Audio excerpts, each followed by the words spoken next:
also spotlight interesting topics, issues, and relevant situations. Don't miss In the Spotlight on Q95 FM Radio every Monday night from 8 p.m. In the Spotlight.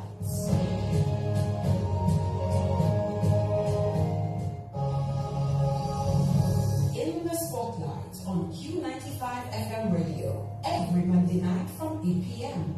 In the Spotlight, featuring people from all walks of Dominican life, spotlighting their triumphs and tragedies, dreams, hopes, and aspirations, untold stories, touching the human and personal side of all people in politics, religion, sports, business, music, culture, the media, and more. Getting to know our farmers, public servants, youth, the ordinary Dominican. Listen to their stories. No limitations, no restrictions, no holds barred. In the Spotlight will also spotlight interesting topics, issues, and relevant situations. Don't miss In the Spotlight on Q95 FM Radio every Monday night from 8 p.m.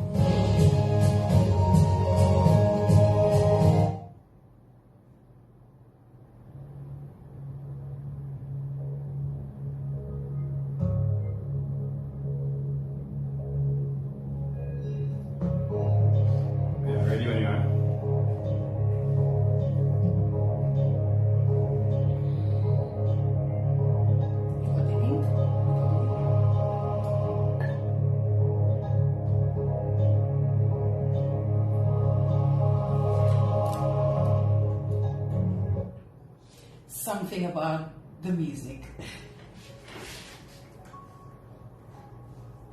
Some mind a little so that they can enjoy it. Others sometimes just get too excited and they don't have time to waste. They want to get the program going. Good evening, everyone, and welcome to the In the Spotlight radio show for today, Monday. I believe it is the 5th of June, our first program for the month of June. And I just want to use the opportunity tonight to welcome everyone to the program, especially those of you who may be listening for the first time because of the guest. We welcome you. Those who joined us from our month of activities for our 10th anniversary, which just ended in the month of May. So Shelly actually is the first guest on the other side of the 10th anniversary. So he's making a little history with us as well tonight. Wherever you are tonight, welcome to the In the Spotlight radio show. Near, far, right here in Dominica, and any part of the world where you tuned in utilizing the power of the internet. We are happy to be here for tonight's program, and we just want to say thank you to Josephine Gabriel and the Company Limited for providing us with Twapito water tonight. Just want to big up Ronald Astafan of Pamplemousse Goodies and Services. Ronald wasn't able to bring us our goodie boxes tonight, Shelly, but I hope you'll be in Dominica still during the course of the week. He said he will bring us. He actually sent me a message. Okay, wonderful. And hopefully we should be getting our dinner from the Great Old House as well. So thank you guys for taking care of us, ensuring after we do all of this talking that we have something to munch on. And everyone else who supported during our 10th anniversary celebrations, we really want to say thank you. So many of you in so many different ways. Here's to another 5 years or another 10 years, whatever the good Lord above allows. Welcome again tonight. I have a young man in the studios, and he's literally a young man, very much so, still a very accomplished young man for his age, if you were to put it that way.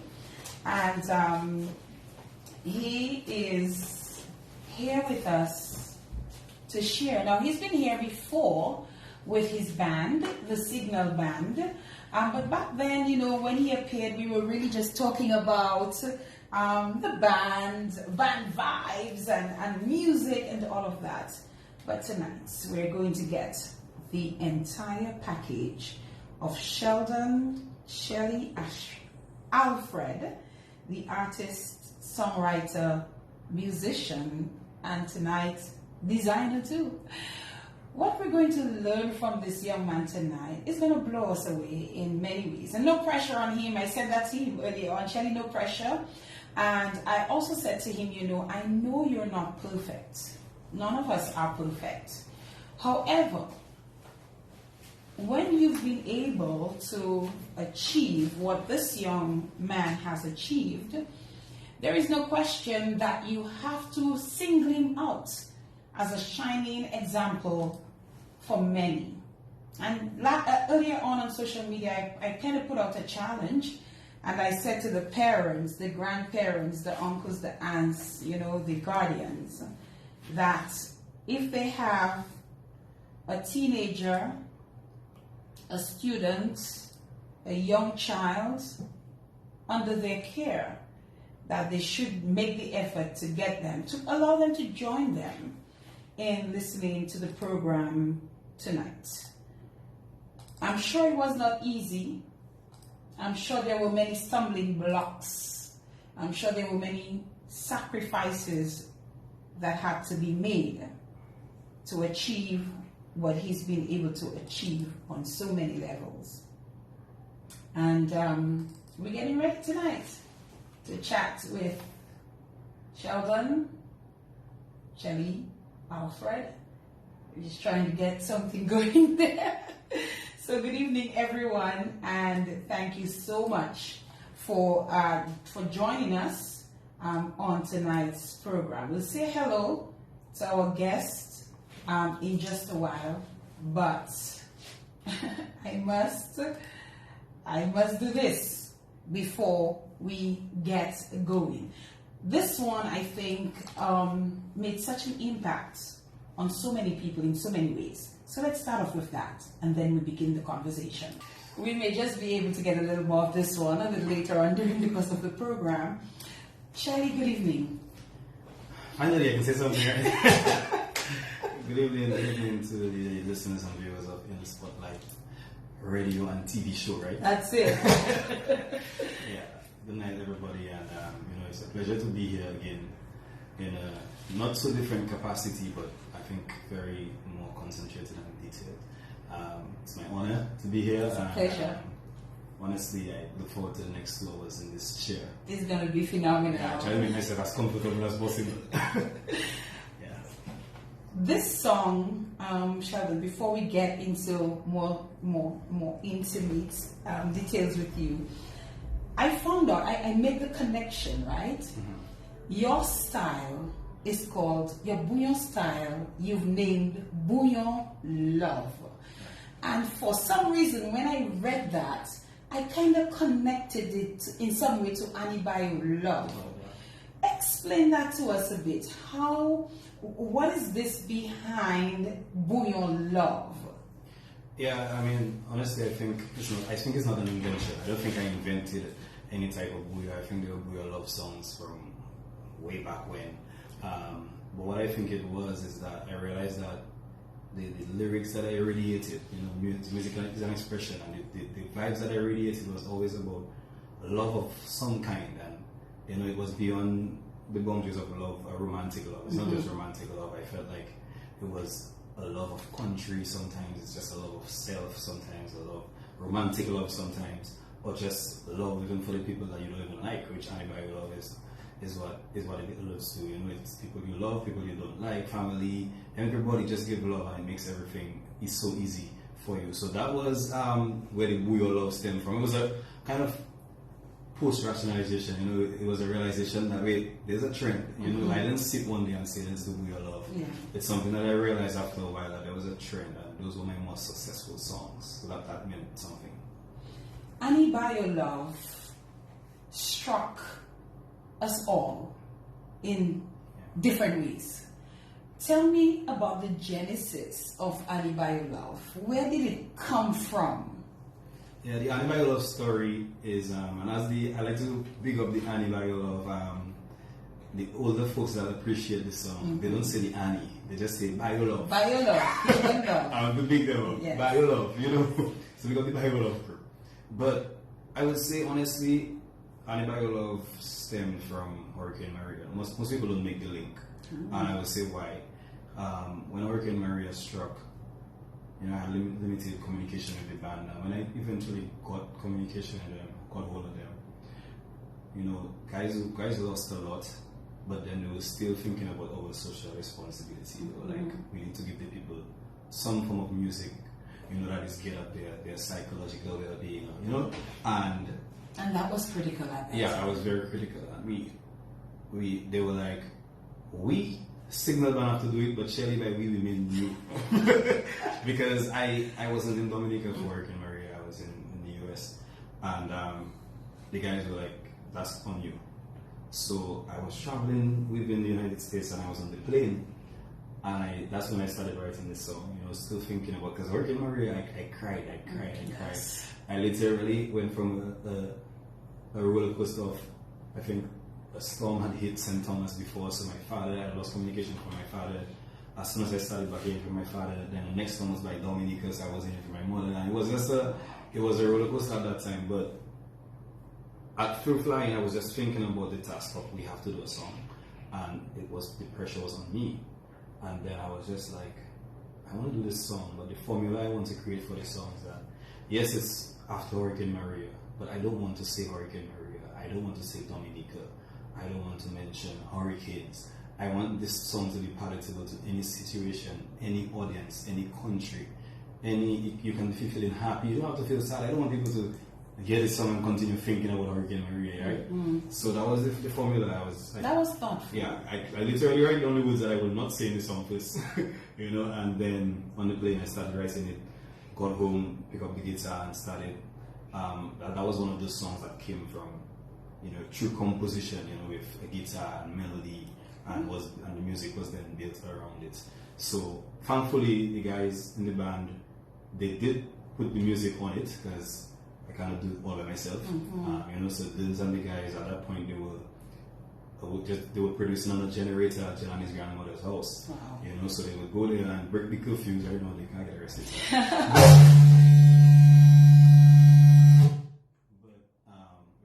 Yes, we good. That's alright. Yes, that's alright. That was new. So at that point the guys were breaking the curfews to produce Annie by Your Love. I think at that point it was a new style. So there wasn't much confidence in the song around us, like even ourselves. Really? I'll be honest. Unbelievable.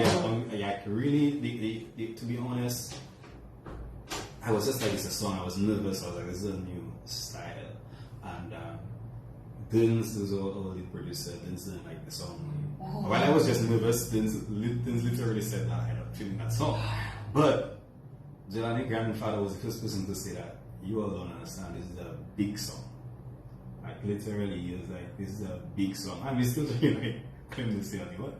It's the first time I'm actually hearing that. So that was the story. Actually, a piece of the story that I usually tell, that's the funny part. Mm-hmm. The song was a fast song when I made it.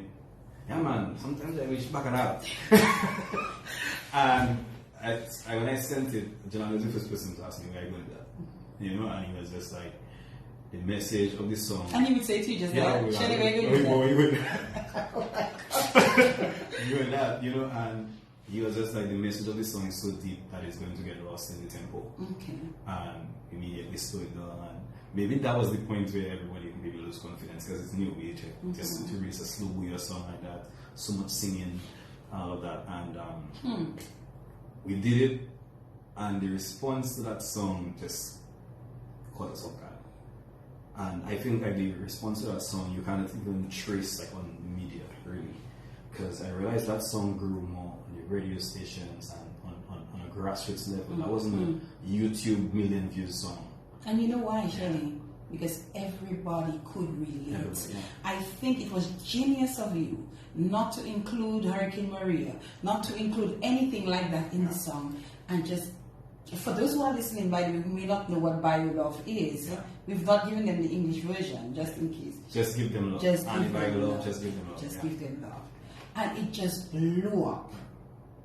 And that, I think, if Signal was already there, it just brought you guys to a whole different level and got you a whole new group of fans.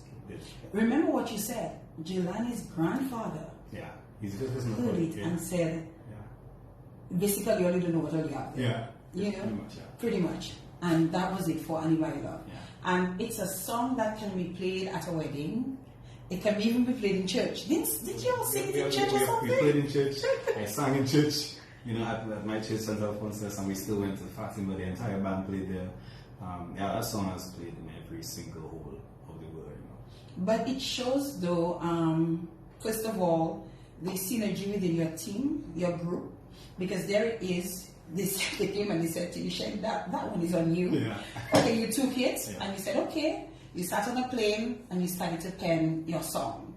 Then you sent it to them with your tempo, your bacchanal tempo. But then you're told, no. Somebody else says, no. That's not going to work. Somebody else says they're not really feeling it. But at the end of the day, all of you came together as a unit and produced that and brought it to the public. And it had the impact that even superseded what you would have thought. And it's not often that a group will release a song that they don't feel confident about. So there had to be some force behind us that was telling us that whether you like it or not, you have to raise that song. What do you think it did for the band? Well, I think, honestly, it set us apart. I think in Dominica, there has been a growing trend of young bands just kind of being put under the radar. And sometimes at our own fault, because we come up and we copy in something that's been there before, or we just not bringing too much substance to the table. We just think that we are youth, so all we think about is being youth. And I think the moment we did that song, we realized that we are youth, and we're very young, but we can have fans that are very older than us as well. And it was like when we performed on Creole Festival main stage after that, we literally saw so many older people leaning on the railing from early before they announced us, because we were the first act, and they were there because they were there by the on night, time. And they were bang on time, and that just exposed us to a whole new demographic of people. What do you think it did for society, for the public, especially after the devastation that we went through? Do you think it was a uniting song? I think so. I think it was a very, very uniting song. People got fed up with that song on the radio.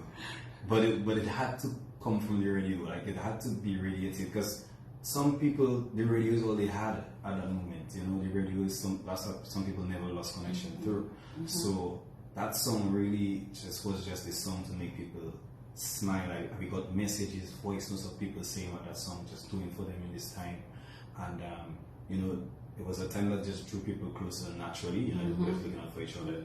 So coming together under the roof of that song, I think was just this. That was perfection. Awesomeness. Were you able to make some money from it? Well, in terms of yeah, I mean, I think that's what. And I'm not talking about performances. I'm talking about the streaming.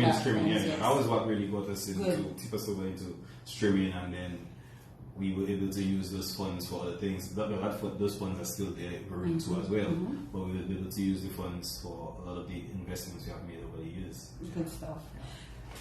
Okay, so I really just wanted to start off with that because that song, as we've already established, impacted so many people in significant ways, and I thought it would be a good way to get us started. But let's talk about you a bit, Shelly. So I know that you're from Goodwill. Yeah. So let's talk about Shelly's background. I know Mom is listening. Mom is a big fan of the show, so I know she's tuned in to the program. She always listens as long as she's able to. And let's talk about family. Let's talk about background, Shelly. Background, okay. Yes. Well, I was born and raised in Goodwill. Born there. You mean straight from the hospital? Yeah, I was going to say, born by coincidence, the hospitals happen to be there. But I was born and raised in Goodwill, lived there for my entire life until like 19 was when I moved to the United States. But I lived in Goodwill my entire life, Lower Goodwill specifically, Waters Lane, in a small family house, and wasn't a nuclear family house, but I grew up with my grandmother and my mother in a house. Yeah. All right. Humble beginnings. Yeah, very humble beginnings, and Goodwill wasn't very, how to say it was a very peaceful community, but it's still not Goodwill. I know it wasn't like Janani Goodwill. It's center. So, so they got the Lower Goodwill crew. So it's very humble beginnings, and yeah, that's definitely the root of this story. I want to hear a bit about mommy. I know that is your biggest fan, your biggest cheerleader. I remember her from back in the days of Junior Calypso Monarch, and we'll talk about that. But tell me about the type of mother that you have. Honestly, I have a very interesting and dynamic mother. Very loving when it matters. Very tough when it matters as well. She knows about tough love. She knows about tough love. She literally didn't. I can't say doesn't because right now I'm a big man. But she didn't let me have my way on other things. But it was still a balance between her still letting me be able to express myself in a lot of ways. When I look back, I would say that she never really kept me in a box. She really let me explore. But at the same time, I don't know how that balance really started from her. I really know how she would get me to stay in those books while I was a little coward. On the streets, I was playing football every day with my boys without shoes, maybe to go back home. And, come home with bruises, maybe cannot make it to school the next day. And maybe stay outside late with my partners in the lane. We had a lot of boyfriends and male friends. I feel like I had a very grassrooted upbringing, but at the same time, she really always reminded me that I had to stay in those books.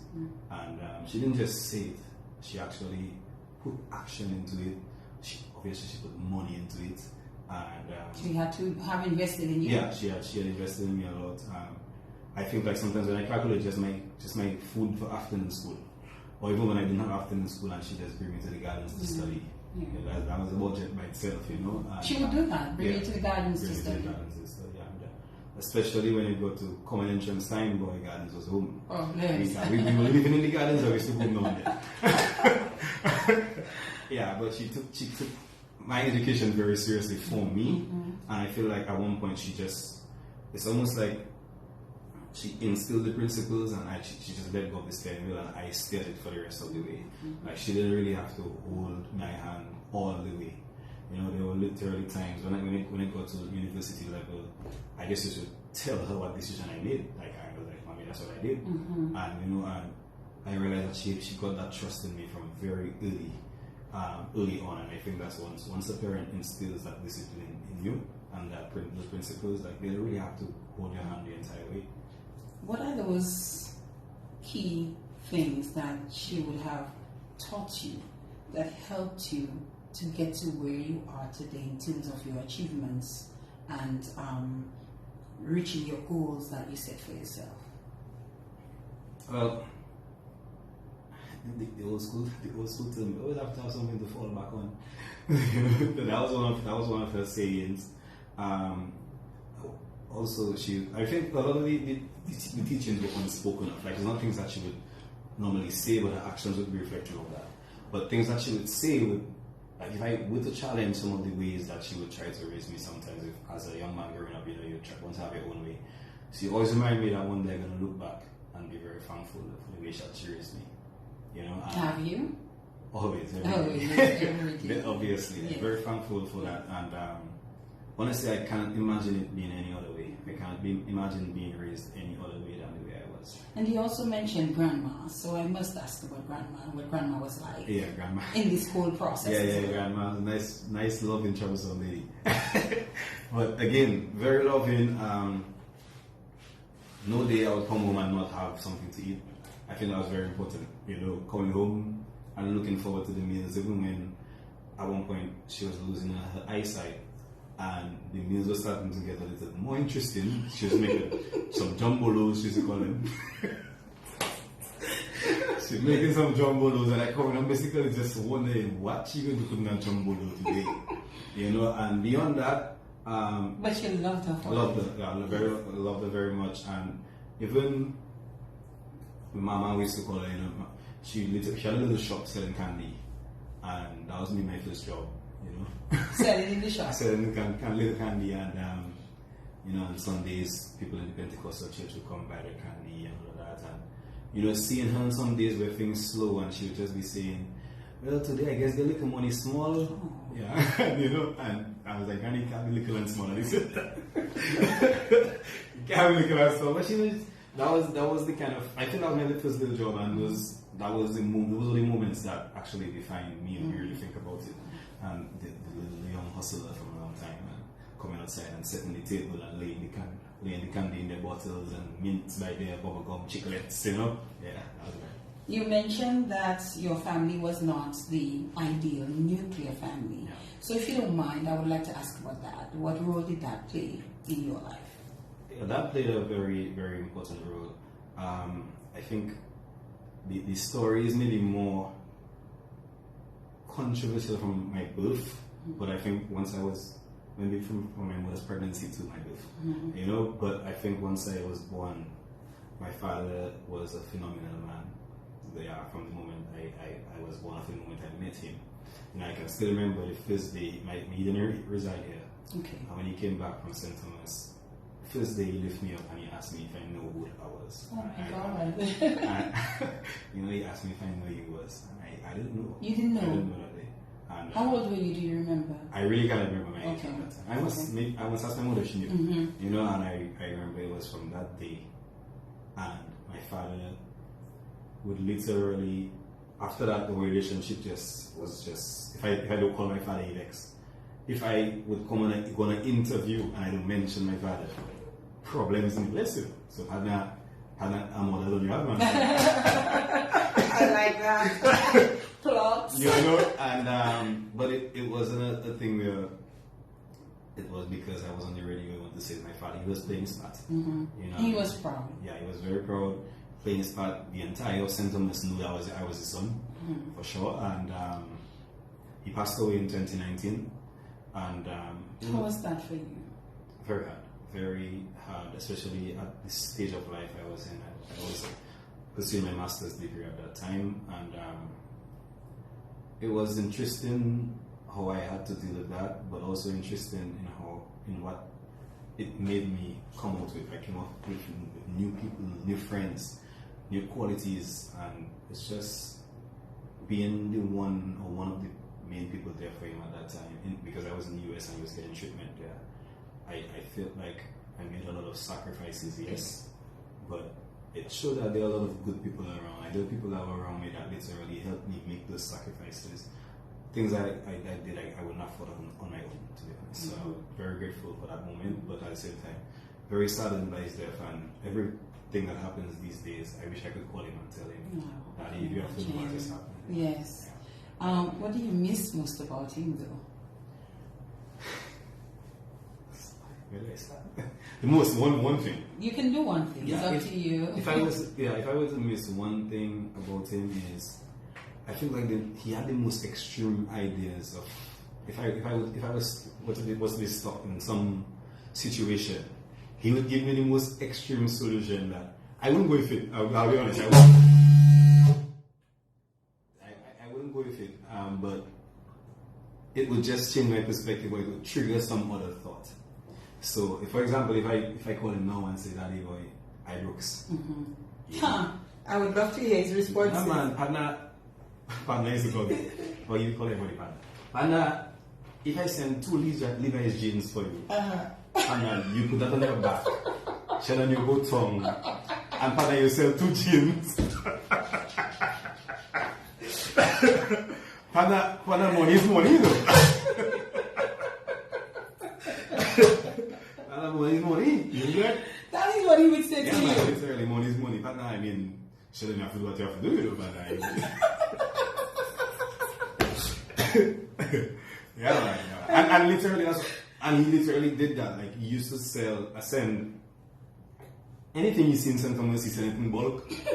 And he used to tell me I have 2 choices. I eat it or I sell it. I eat it or my mother's bring it in the ministry and sell, or she get it for my snap. Literally.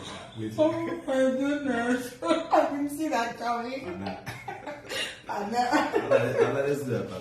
Oh my goodness. Yeah. But he seemed like he was a fun guy though. Seemed like he was a fun guy. So Shelly, growing up in the Goodwill area, what was that like for you? Did you go in the river? Was a river? What was it like? Yeah, I did a little rosary verse most times. But I would say I did more. I can't get over your guys. Sorry. Yes, you might see me on the partner now. Not me, bro. Yeah. Get ready for it. Yeah, but I did some river, but I think I did more sea at that time. Oh. It would be Because the sea is right there. Yeah, so as I learned to swim, all of that, you know, my neighbors, older guys, so his bigger brothers, send me in the water and figure it out, you know, and I had accidents on the dodos and all of that already, some serious ones, and that was a little coward life, you know, go fishing sometimes, play football opposite the Goodwill Primary with my boys in the Rouse Lane. So Rouse Lane and Libla Lane, that's all my really good friends, and most of them are still really good friends, you know, my boys for life, yeah. So you know, we grew up together, and all of us went to school together at the same time, but we were coming from other schools, you know. I was going SMA, SMP, but we had some of them going to Goodwill Secondary, Goodwill Primary, and we just meet up in the afternoon playing football, and sometimes we go to Linda Park as well. So that was all of the stomping ground, Linda Park, Pottersville, and Goodwill. Yeah. Some good years growing up. Very much so. I wouldn't trade that for anything. To be honest, sometimes I would when I went, I said, I wish I was born in another place. And then I come back and say, no, you can't. And then I would say, if I could maybe bring goodwill and some of the elements that I love about Dominica the most, I'll put in another place. You know, but when you get a little frustrated. I'm going to ask you a trick question. So, outside of Goodwill, if you were to choose somewhere else in Dominica that you would have loved to grow up, where would that be? Goodwill. Okay, outside of Goodwill, somewhere on the countryside. You don't know. I don't choose easy way on that. Easy way. My father's side from Dalis, and I haven't spent enough time there. Okay. So I would love to. Fair enough. Fair enough. We can take that. What about school, Shelly? Where did you go to school? Where did you begin school? I went to Miss George Primary School in Goodwill. Miss George? Miss George, yeah. Oh. Yeah, it was actually where the community center is right now. Okay. In Quarter Community Center. Okay. They also have Miss George with a primary school? No, preschool. Oh. Did I say primary? You did. Oh, sorry. Yeah, Miss George Preschool. And then I went to SMP. Then I went to SMA. Then college. Okay, so pause. We're pausing. So you went to Miss George Preschool. I'm not going to try to get you to remember Miss George Preschool. You can't get me. I can't remember. Primary, you said, was? SMP. St. Mary's Primary. And that is where the whole music thing started. Now I took a little kicks on you, right? When I was reading a little bit about you, when you said that basically you didn't have a choice in learning a particular instrument. Yeah. Was it part of the school? Explain that part to me. You know, pretty much when you get into music programs in the school, maybe it's because it's the most affordable instrument to get involved. Right.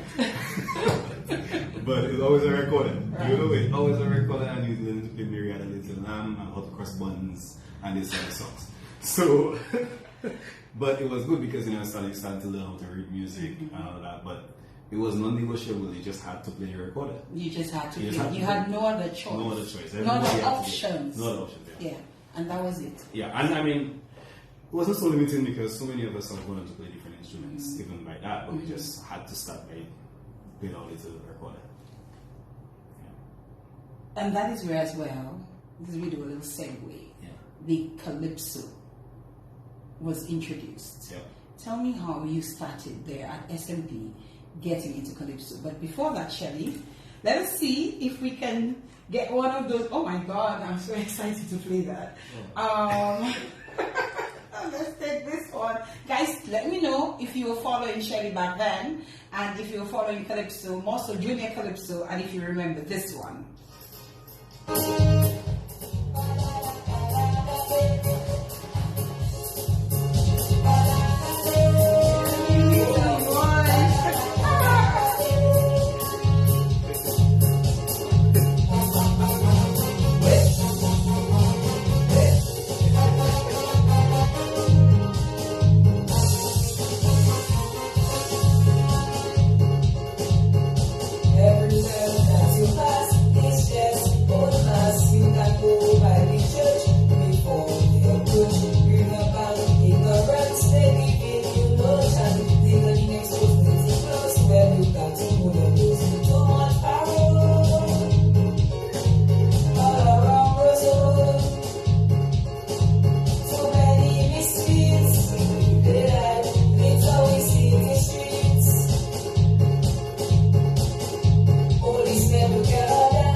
Everywhere. Now, Shelly, was that from at the primary school level or secondary school level? That's secondary level. That's secondary level. But you actually started at the primary school level. Your calypso name was the Professor. Who came up with that name and why the Professor? Wait, boy. Oh, honestly, you don't remember? I don't remember, but I know it had something to do with. I think at one point I wanted to be a teacher. Okay. You know, and I think that was part of the story. As to who said the Professor or if it was me, like I really can't remember. I don't want to take the first point. Especially if it wasn't you. Yeah, if it wasn't me, then yeah. But honestly, it had to do something with me wanting to be a teacher. But why calypso at that time? Is it something you were interested in, or a teacher saw some potential? Teachers saw potential in me. So Pascal, Miss Samuel at the time, I think. I just can't remember right now. But Miss Samuel and Sir Pascal, Diane Charles were the people, and Mrs. Matthew, Wilson's mother, was the principal at that time. I honestly, they were the ones that pushed me to that stage. The story that I can remember faintly is being in class, being the center of attention, and wanting to be the center of attention, and being challenged to go and perform. Is like, it was a challenge I wasn't supposed to win actually, but I was pushed to go perform. You know, if you like attention so much, basically on stage. and I got my first song, which was entitled "Give the Youth a Break." And do you remember it at all? I remember it. Just a little bit.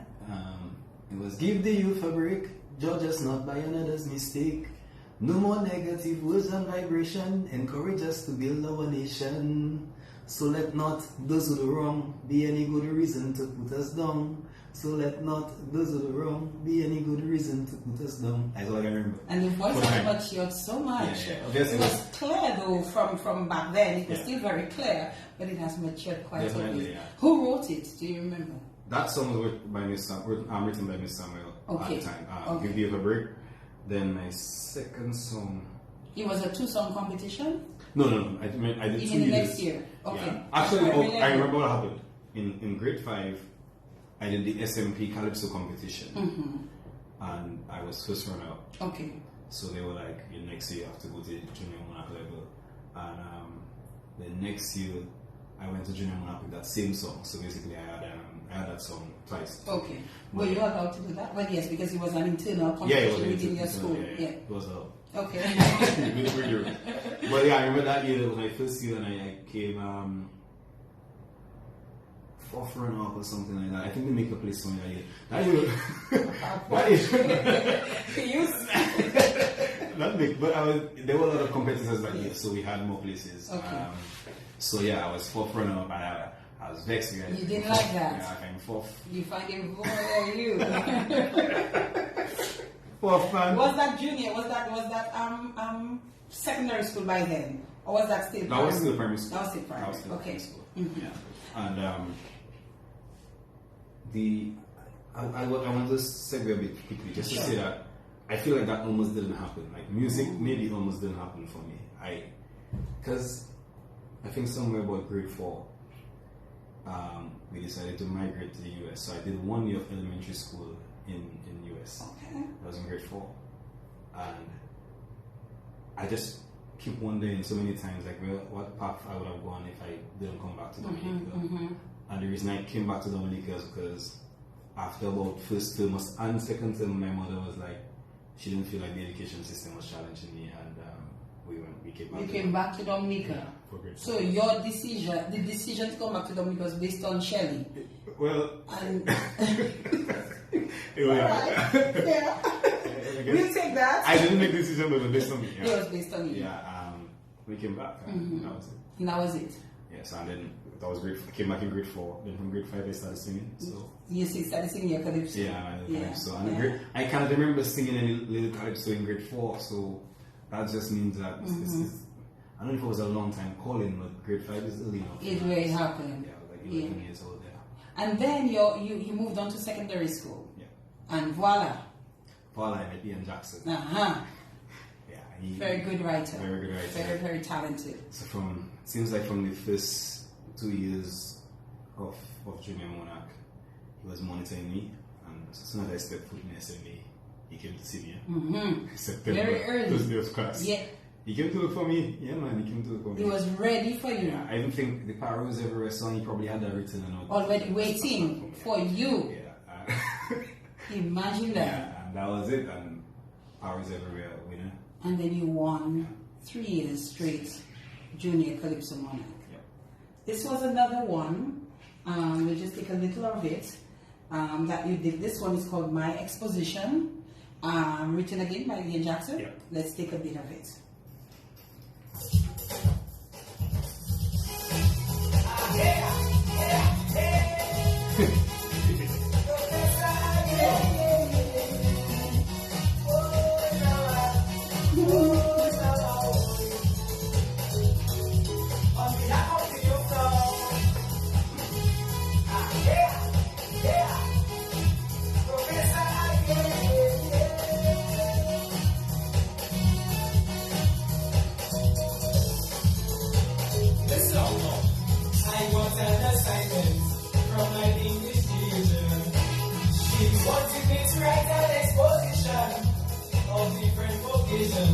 In my little island, so I began to ask some questions.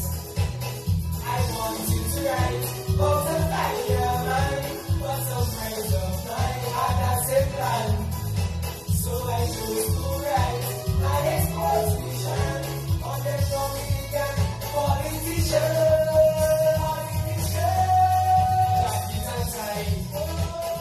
endless lies. All the people, dimples and smiles. Like a couple photos, give me feel and blues. And someone is sure to put them happy tones. I'm a young lady. Ah, yeah. Professor again.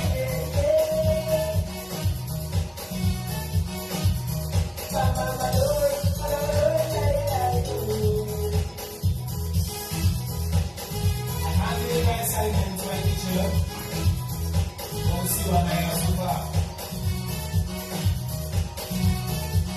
This one is no professor. Oh, you so sure? Go and ask another brother. Get the next opinion. Don't jump to conclusion. We're right about position.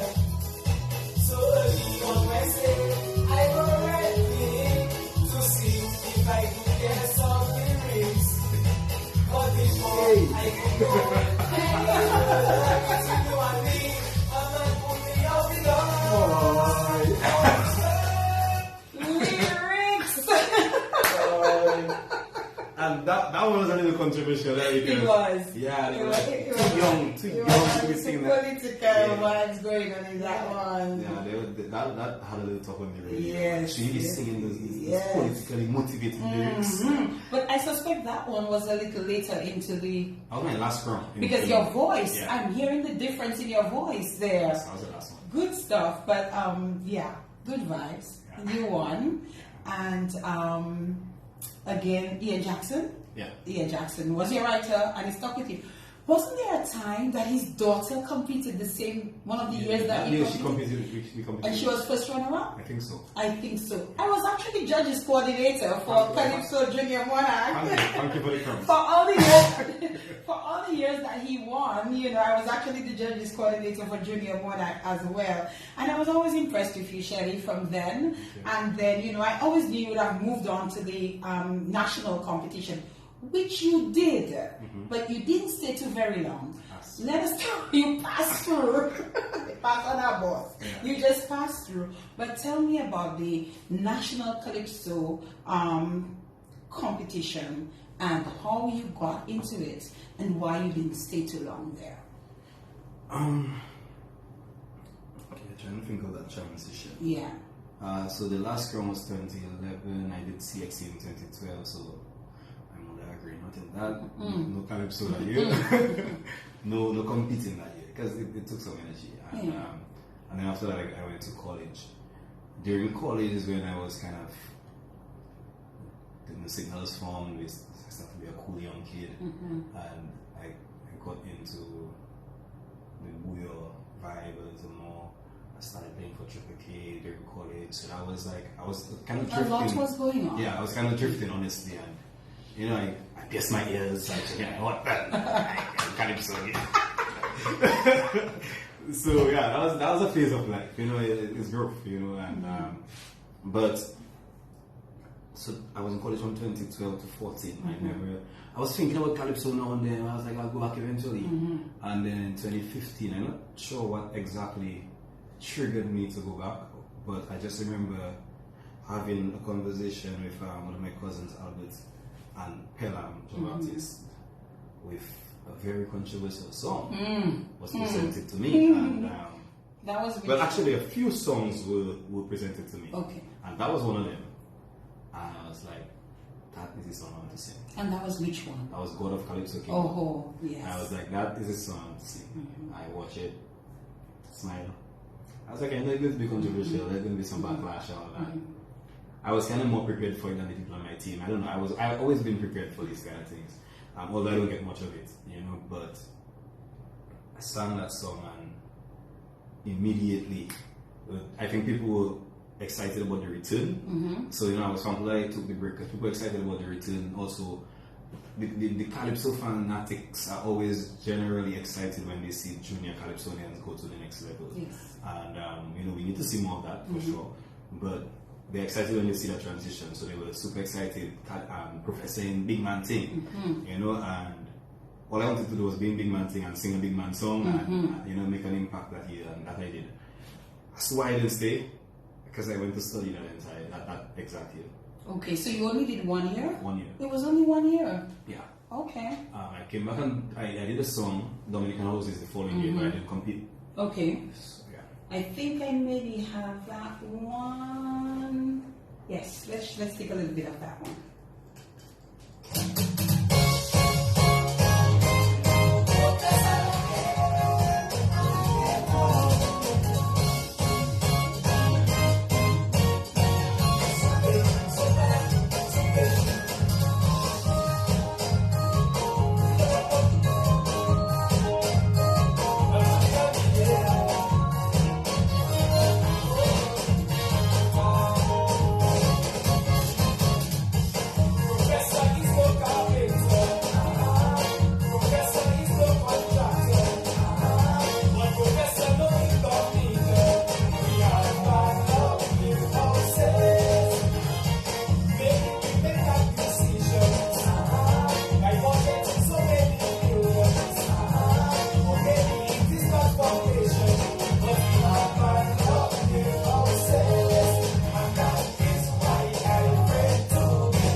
Because we have so much to talk about still to come of the calypsos that Professor did in the, well, he was Professor, that was his calypso name.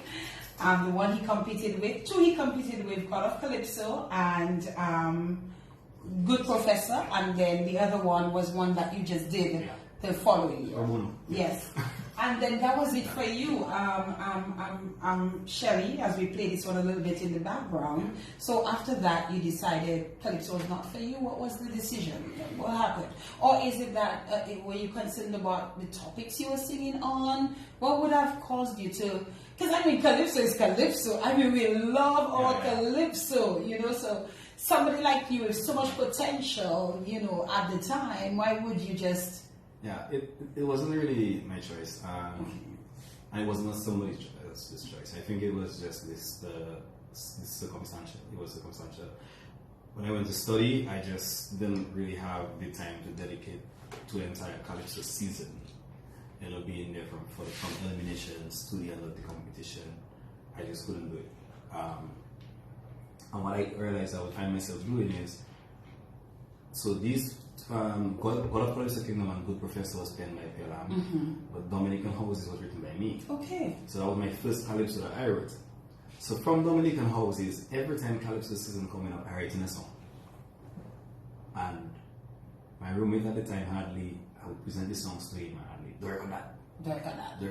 Wasting the music. Because at that point, I just recorded Which Hardly? Hardly. There's only one Hardly Mule. Is that so? Hardly was my roommate I hope in he's college. tuned in. Yeah, most likely. Really? Yeah.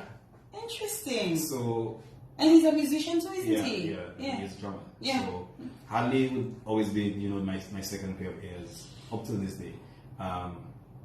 So Hardly came and he heard the songs that I'd be working on. And he always had he was of the opinion that I shouldn't be wasting the music, because I just released the music and not competing, not in the competition, so it never had the impact. Plus, I wouldn't be on the ground to at least do some performances or promote it.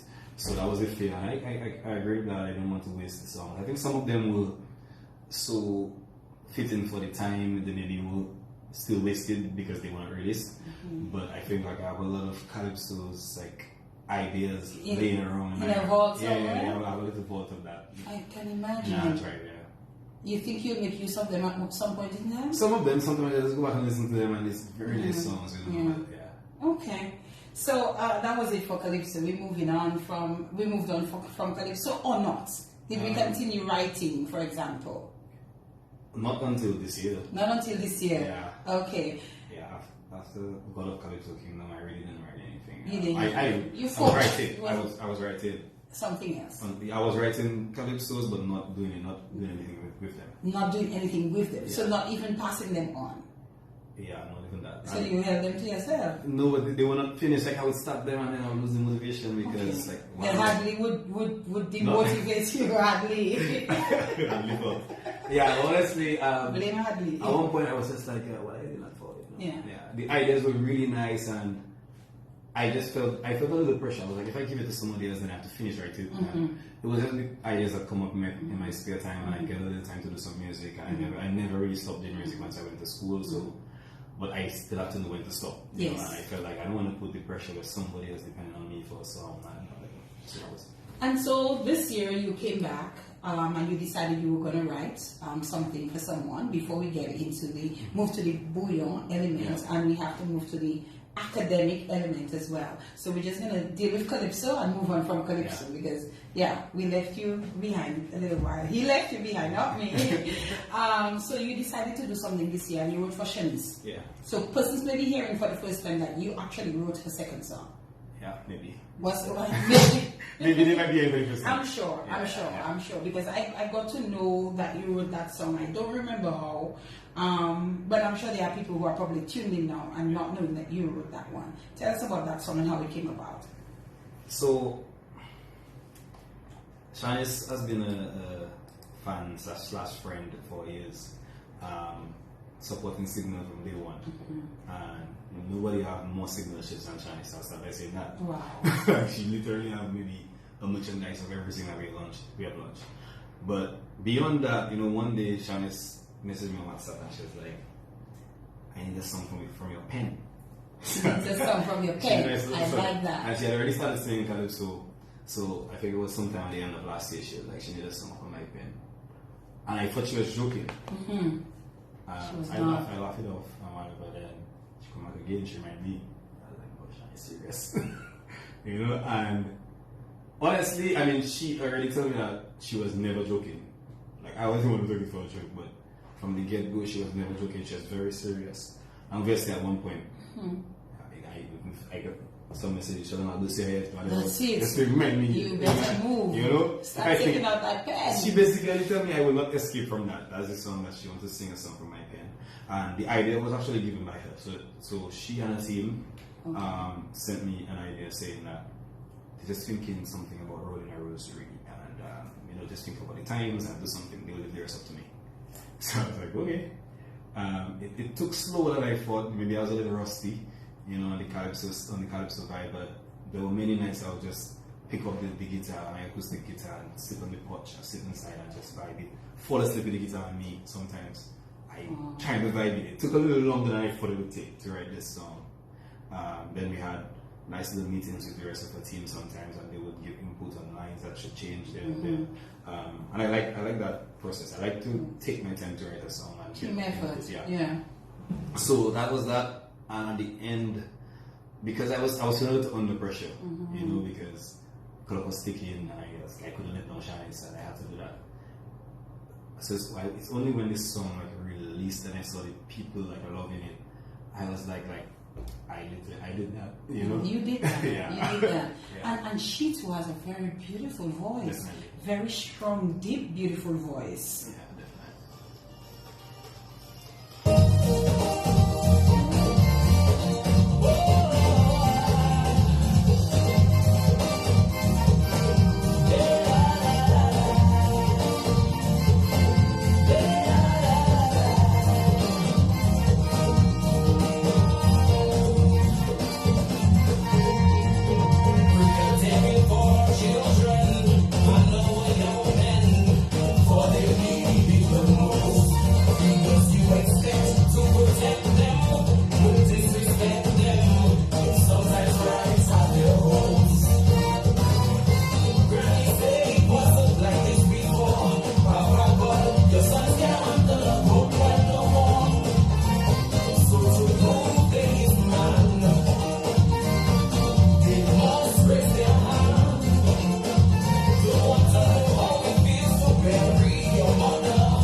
Of our very own Sheldon, Shelly, Alfred. Why I keep saying Alfred? Alfred are my assistants. Yeah. Yes.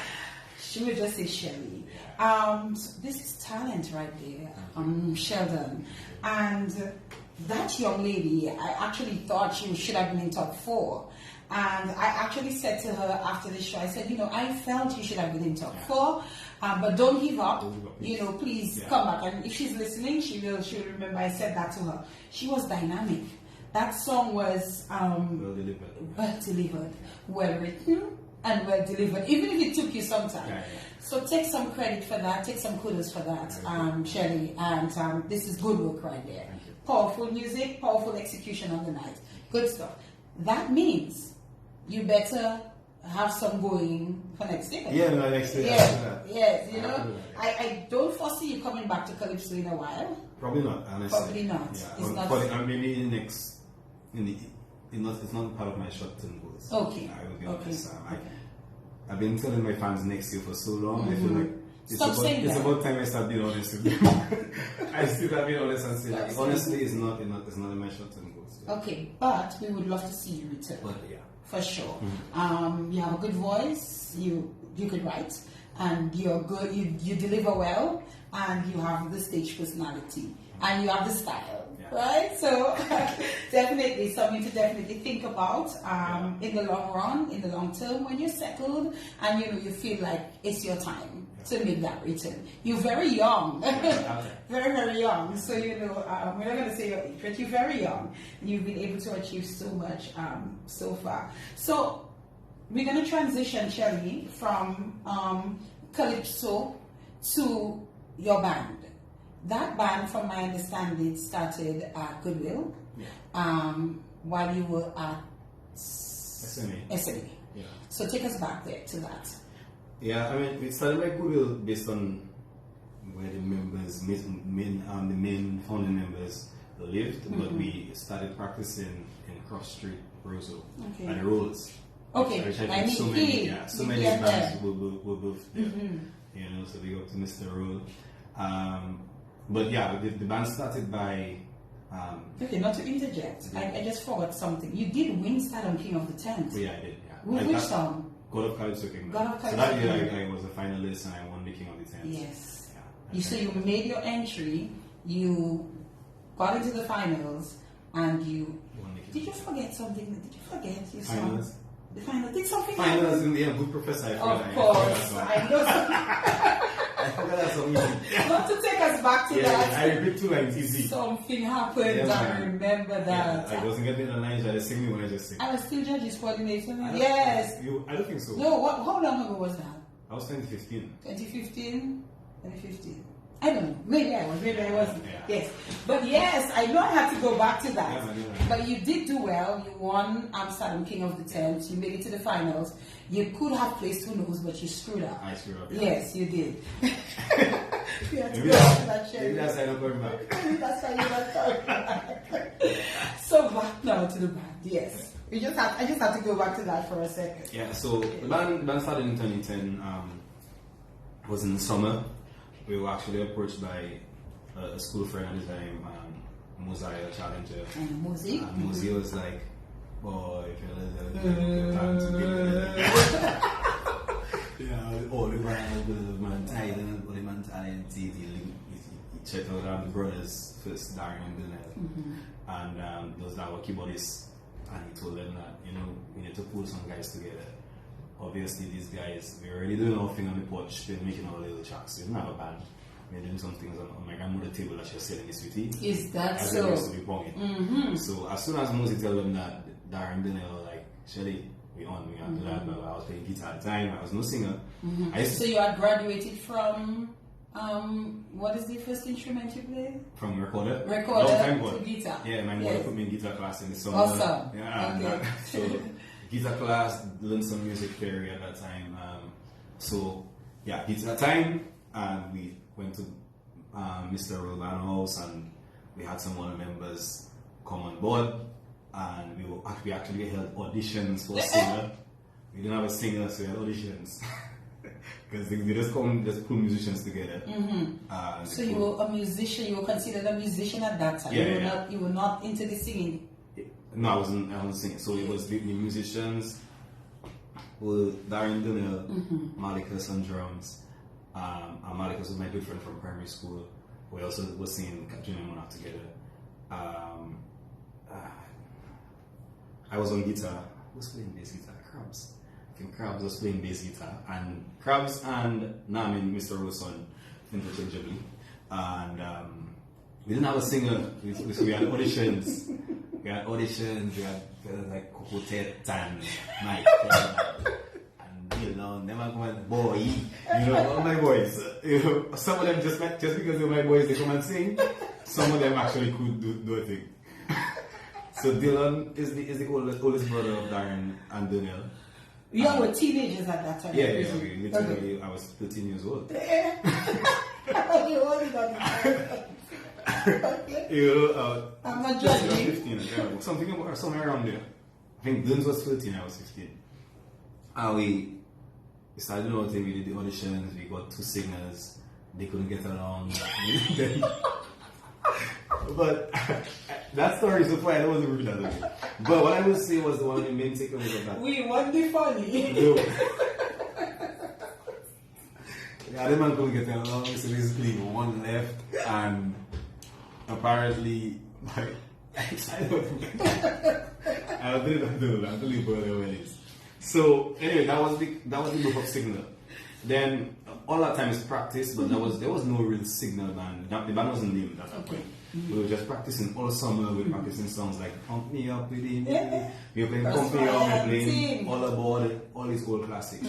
And I can remember we said to ourselves that we're not a booyah band. We're not going to be a booyah band. That was the other. Okay. We had still the decision. We're not going to be a booyah band. And I think reason being, we are all very talented guy. Our musicianship was on a different level, even as young as we were. And we was already starting to take the trend of rhythm and chant around that time, 2010. And I think it's because we didn't really see ourselves doing it. We felt that the easier thing to do was to just not do booyah on a whole and play a little soca. Okay. But it's easy to say that when you just practice it. No, you're young anyway. We're young. But the moment we hit the That's how stage, you know. the moment we hit the stage, we're like, we have to do something. Or if we have to do stuff, yes. Of course. So, our first performance was August 21st, 2010. And the thing about that performance is that week, we had it to perform by Mosey in Buffet State. But we didn't have a name. So Mosey asked him, has anybody band going to? You're Shelly. When he was going to let the band going to organize the flyer and thing, you know? And I remember one of our members and myself and some, I think there were 3 of us, we went to the apartment of Nai in Buffet State, Nai WCK Fame. So we went by Nai and we pulled up, we were watching, and he was playing FIFA or something, and some connection thing happened and the TV said no signal. But we already told Nai we are gigging this weekend, we have a name. Nai Stummers, respect Nai, but he Stummers, so Nai say that is the name. Blood, blue, the name of the band they'll see. And that was it. that was it. Signal man. Yeah, man. You kidding? Yeah, that was just all you knew. This is the first time I'm hearing this story. That is it. I keep reminding you, look at it. Look at it right there. Tell me how I'm supposed to sit here and be a serious host. Hey, big up Nai. Yeah, just it. Yeah. So signal. Yeah, just like that. That's all. That was how it was built. And then we had another friend, he wanted Inky. Link him up, tell him we need a logo. He designed our first logo, and we take a little band picture, and we ready. Yeah, that was the birth. Yeah. That was the birth of Signal Band. A name from Nai's home. Yeah. No signal. No signal, no signal. That's yeah. So right now, when we in little feud and somebody try and diss us and say no signal, we just laugh at that because that's what we were born. They don't even know that. Come from no signal, exactly. So that can't be a diss. Come on. So what happened with the band from then, Shelly? Well, the band, we had some years of just trying to do this thing, and I remember I was playing the guitar but also controlling the drum machine, and I was getting into. By the way, who did you select as who stayed as the singer? Cocotet and Beetlejuice. And Beetlejuice. So, Beetle J from Newtown of Kingston area. Yeah, Cocotet and Beetle J ended up staying as the singers. These were your singers? For about 2 years. Yeah, they were. Alright, okay, go on.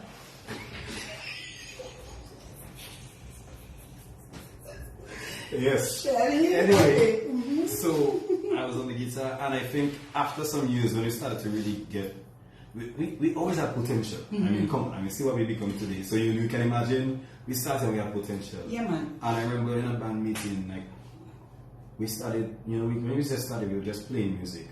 But then when we started to think about this and this, we started using words like image. And I remember the guys were like, I think Shelly would be the best image for the band. Oh. That was where it came up. Okay. And they were right. They were like, how can a man be, singing calypso, etc., when you come in the band and play guitar and staying in the back? We need Shelly in front. And that was kind of once that image conversation came up, the guys pushed me to go at the front. But I was reluctant, I wouldn't lie, because I wasn't a booyah singing. I felt the voice was too soft for booyah. So I was very reluctant, and it was in 2013 thereabout was when I started singing booyah, to be honest. How did you feel having to move up front and leaving your guitar playing behind? And who replaced you? Or were you replaced? I was replaced eventually by our now bass guitarist Gio. Okay. So Gio came into the band playing guitar. Okay. And I was still playing guitar for Triple K at that time. Okay. So it's like I remember you were part of Triple K for some time. Yeah, so just about that period, that was the overlap. I started to sing for Signal, and I was playing guitar for Triple K. So I never really left the guitar alone. Okay. I was just playing for somebody else with it. But how was that transition though, having been playing for Triple K and then moving, still having a band? How did that work out? I mean, at the time, I think it was successful. Mm-hmm. It happened well. When I look back, a lot of things happened along the way. Mm-hmm. Sure. You know, I was asked the question whether I was Shelly from Triple K or Shelly from Signal Band. Oh. Many times, you know, and you know, there was talks that it's an image conflict. A conflict, yeah. Which arguable. You know, I was a playing musician rather than I wasn't a singer in both bands, so that's arguable. But that came up. But either way, I will say that I was thankful for the journey with Triple K because Signal being an underexperienced band, there's a lot that I learned from being part of a more experienced group. I think I learned a lot of do's and a lot of don'ts, and just being able to at 19 years tour, travel. You know, it's not everybody that is blessed with that opportunity.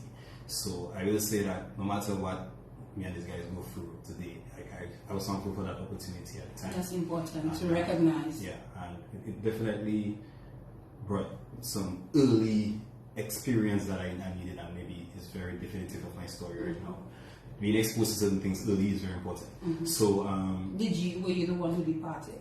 Yeah. From the band? Yeah. And that had to do with the conflict, the image conflict. Yeah, eventually, you know, Signal started to get more popular. I realized that it's kind of it almost felt like paying rent when I started building my house. I already built the foundation, but I still paying rent, but I can just kind of focus on finishing my house. So I went back to finish my house and stopped paying rent. Take us through the Signal journey, Sheldon. But like after when I went, no Triple K, no, it's just Signal. Yes, it's just Signal. What was the goal? What was the focus? Was there a vision? Was there a mission? What was the plan? Yeah, I think that vision really developed when my best friend Jelani came on board. Jelani was listening to us over the radio playing in Crazy Coconuts, and Jelani didn't have no management experience. Actually, Jelani thought he would have been a singer too. Jelani used to sing out in Plaza and sing backflip. So Jelani used to sing. Yeah, Jelani used to sing. He didn't audition at the time. No, he didn't audition. He didn't audition, but he was, you know, singing in band. Same Mosey. Mosey is a long time on in the industry. Anyway, Mosey and the man of the band Jelani was singing. But beyond the point, Jelani heard us over the airwaves, and him and I have been best friends from third form in SMA. So by that time we're talking maybe just about when did I start managing at dance college? I can't remember what year. No. Yeah, about college. Okay. 2013 maybe there about. Okay, that's long. Yeah, about 10 years ago. So I remember he just sent me a list of things that he noticed by listening to us over the airwaves. Okay. That's how it started. He sent a list of things that the band had potential, but.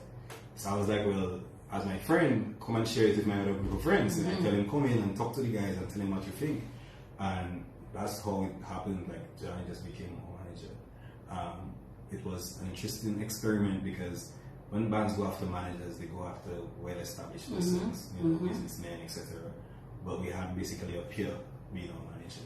And we just pretty much grew a family out of that experience. And Jelani learned to be a manager by being a manager in Signal. He didn't come with that experience. So that was beautiful to see as well. So has it worked?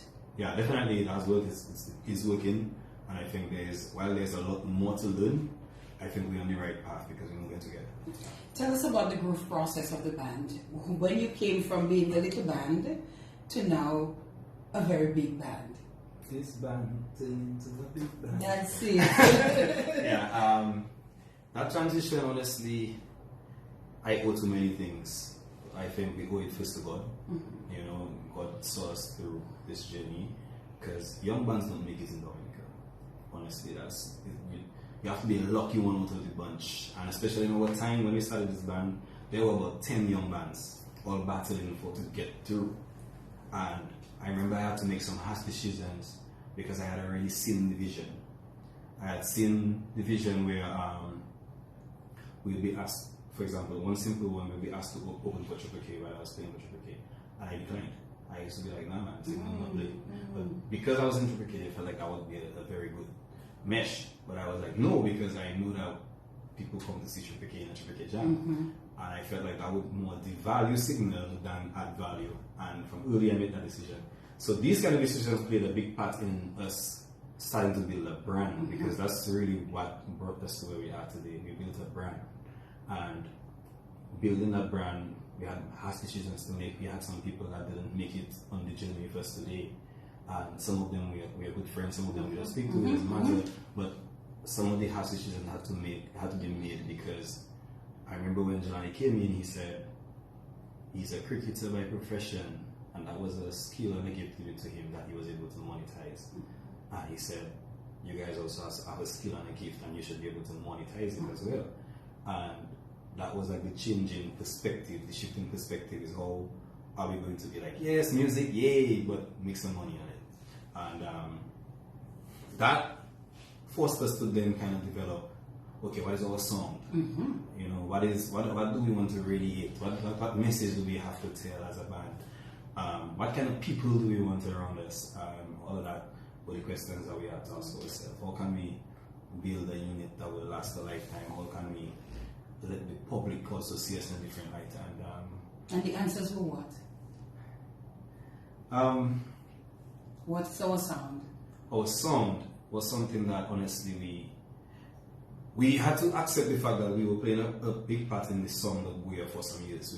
We were making rhythms for other bands, ASAP, Triple K, WCK, Daniel and myself. And we had to realize that that's pretty much our song that we're giving out. That's it. You know, pretty much that's our song. And at the time, the money came in handy. You know, thanks to them, big up to them for that. But there was a point in time where we realized pretty much that's our song that we're giving out there. And while the credits still didn't match, you know, the amount of the contribution that we're making to the song. So we started to pull back on that. Pretty much that was the first move. Started to pull back on that, keep more of that internally. But then even me, I started to work on my writing craft a lot. You know, I started to read a lot more. I started to really try to understand the art of writing and balance that with being a smart guy, but not trying to be too smart in the music. You know, I get that. Understand the market, understand how different ways I could say something that could make it relatable to an individual. You know, I'm not talking to my Harvard professor. That's correct. You know, I'm talking to an average person that's going to play the music over and over. So that was part of this the finding this song. It's a lyrical song, but it's also a musical song as well. And I think over the years, because we have had a consistent backline musicians, Akim, Daniel, Darren, and Gio, these guys have gelled, and that has created this signal sound. Because we produce music in different ways now these days. We produce some songs by starting in the band house. We produce by going in the studio. Sometimes we get beats from outside producers and we bring it in and we add a signal flavor to it. So we have defined a sound by practice and just staying together over the years. And education is a big part of our sound too. Because in what context? You know, there were points in time when we just paid for our keyboardist, Daniel, keyboardist and producer. We sent him to St. Lucia for a music production course, you know, and by one of the top producers in Trinidad. He went there, learned a lot in that period. Jelani went on a management course in, I can't remember where you go, you know.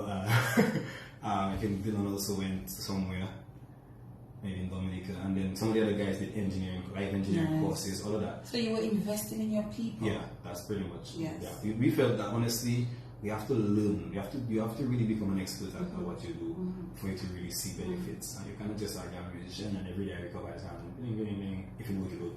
You know, so we studied that. Gio in himself, an individual, is a very experienced musician, very, very talented. I think he's the musician that practices the most in Dominica. So all that gelling together really helped, and education, we can't forget education. Yeah. And tell us, in terms of the compositions, your compositions are very relatable. They're clean. I think most of your lyrics, clean lyrics. How did you decide that is the direction to go, considering what was currently in market. Was and is. Yes, is market. Yeah. Yes. Yeah. I don't know. The thing is, music is an expression, and I feel like we accepted the fact that we have to balance. It starts with us, like the expression. Anytime you talk about expression, that has to come from within, and I think it's just because of who we are, just our state of being as members of Signal Band. Because of who we are, it just doesn't feel right to radiate that, because that's just not who we are. You know, there are people, that's who they are. But for us, we think that our expression starts from who we are, and then we can tailor that in some way to our audiences. But we don't let our music start with the audience. I don't think that's the right way to do music. You know, and I stand firmly by that. I think that music is an expression, and I don't think it should start with the consumer. You know, if you're an artist, if you're doing so, anything that is art has to come from within, has to come from the soul, and you don't take somebody's soul and resell it to them. And this has gained you the admiration of your fans, the more mature audience, and I think overall your product is in the right place, at the right level, and I think helping you achieve the goals that you have set for yourself and your band at the beginning. Okay, let's take one, Shelly. Which one can we take? I like this one, so let's see.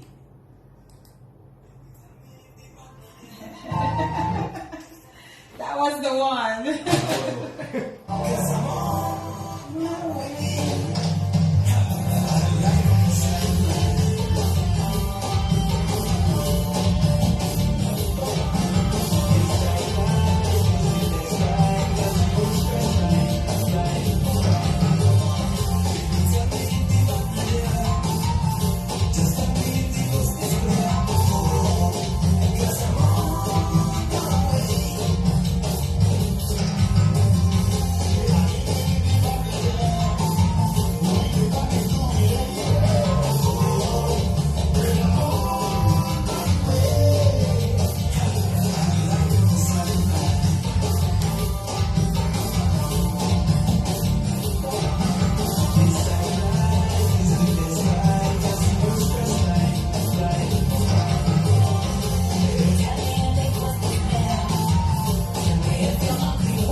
And a good opportunity, Shelly, as well, to mention the incorporation of Stasha into the band. Such a beautiful young lady, very talented, amazing voice. She's now she's been part of the Signal family for some time. Yeah, she has been there for some time, and I remember when she just started working with us, and it was said that we want Stasha to just remain an artist and she just work with the band. And that was the arrangement at the start. Oh.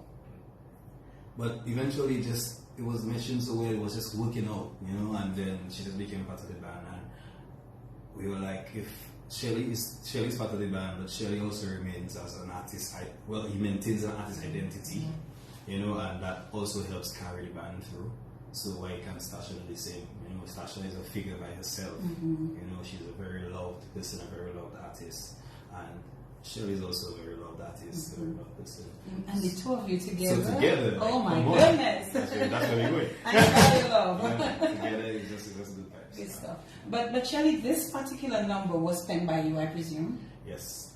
Publicly, I say it was penned by the association because I never supposed to know that's my mind is. Oh. Well, no, man, I just kidding. Yes, of course. It was penned by me. It was the fastest song I've written, actually. Really? Yeah. Tell us about that. Well, the story of that song. Is it a true story? I mean, it's a true story. That would be my true story, but a true story. Mm-hmm. Okay. A true story.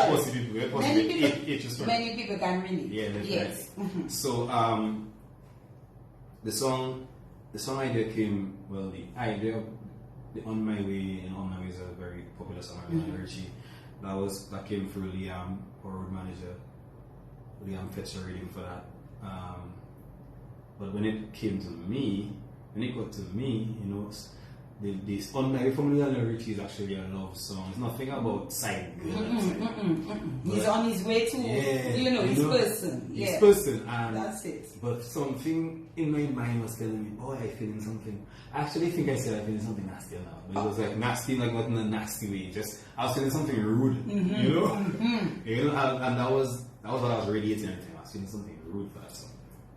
And I went to the microphone and I took a little selfie video of the melody that I was catching. You know, so I was just, so you could have it. Yeah, I was just baby, tell me if the partner there, tell me if the coast is clear, as I'm on my way.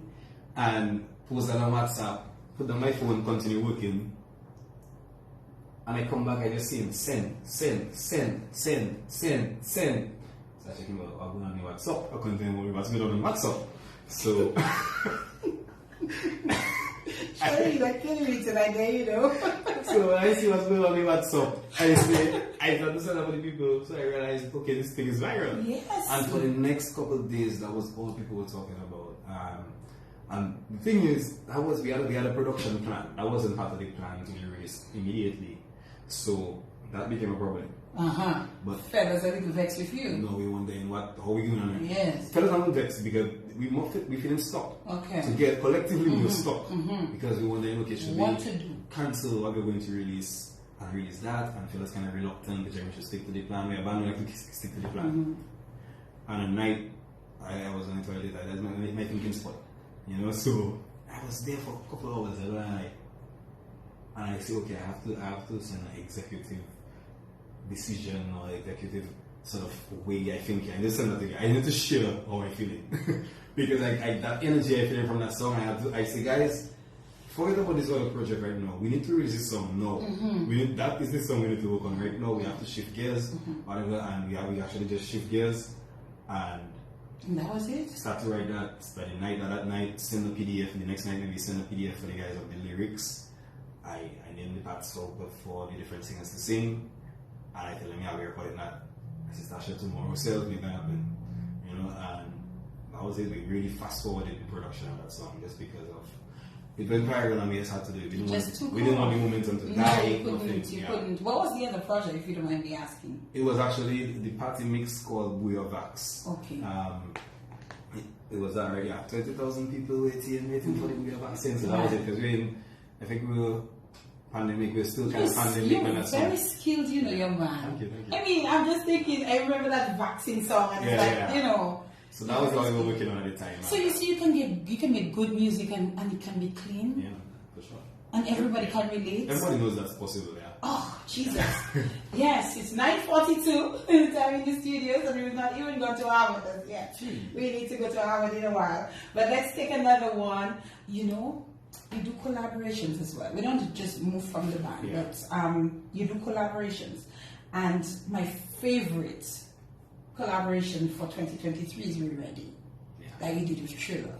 I mean, I wish I could use it for but anyway, I'm just saying. That is the song. Yes. That's it. We ready for more.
We ready.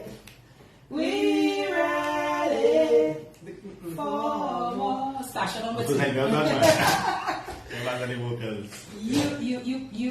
I think Triller mentioned a bit how that King Trilogy or Calypso Monarch for 2023 history making, just like you making history. How did this one come about, Shelly? I think it started for me to respect, as two young men, to be honest.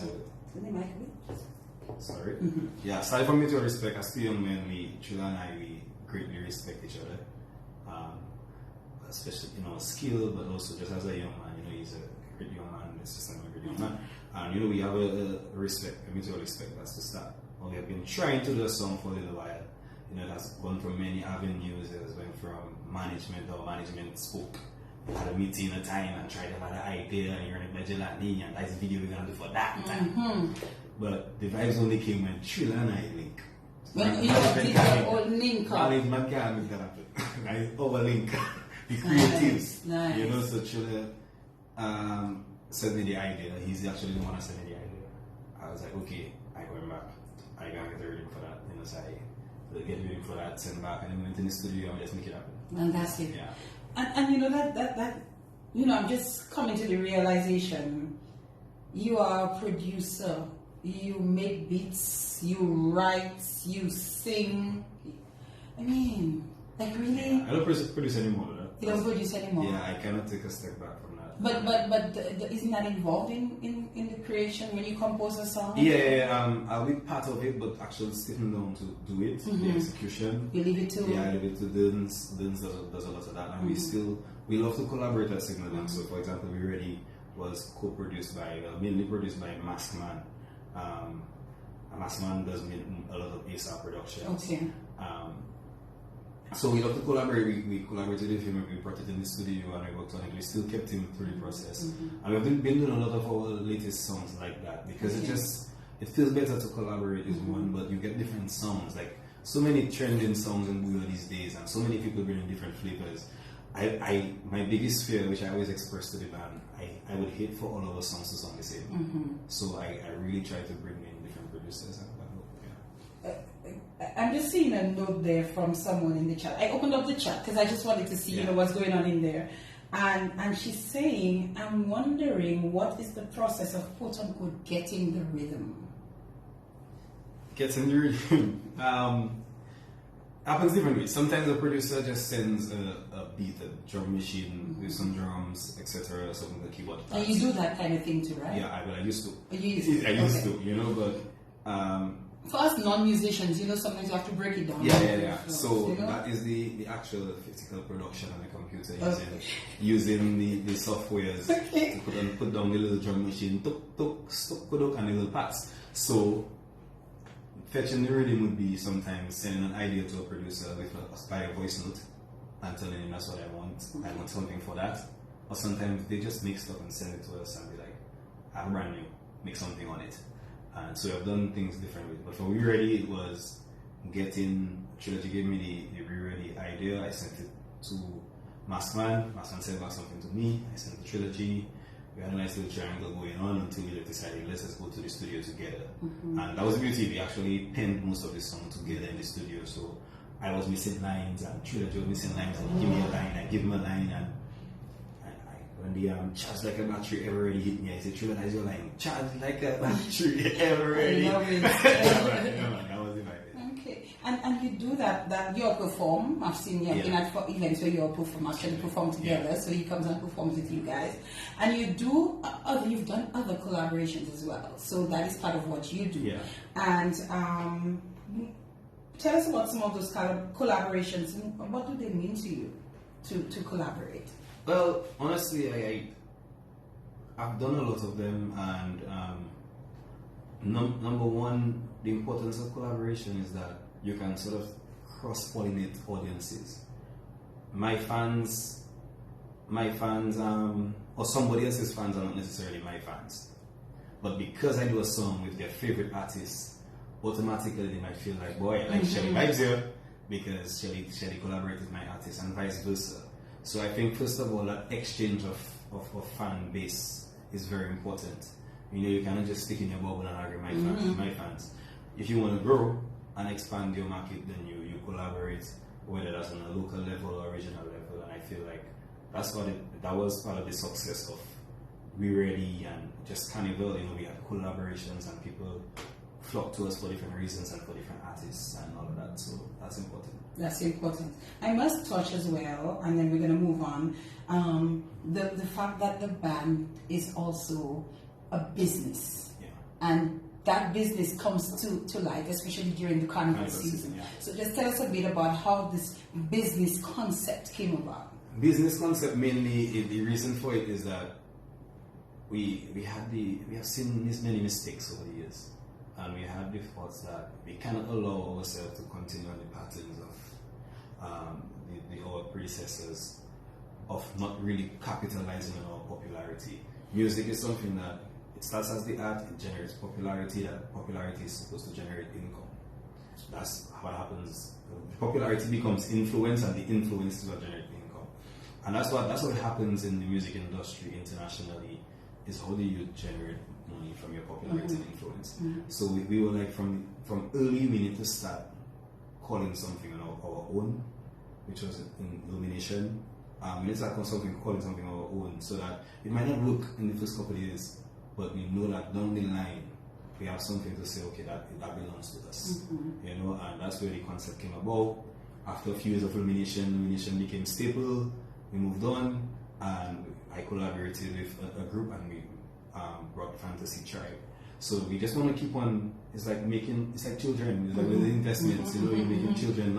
You don't have any favorites, but you just know that you're planting those seeds there, because over time they're going to grow, and those are the kind of seeds that only you can make or break. Correct. You know, that's not nobody else's work that we're riding on. Correct. We're riding on our own work, and this is going to be there for life. Is good. I will go down. Those are the things that will go down in our legacy, and we want to build a proper legacy. Where do you think the band is right now from your point of view, and where do you see you guys going? And then we're going to talk about Shelly and Harvard.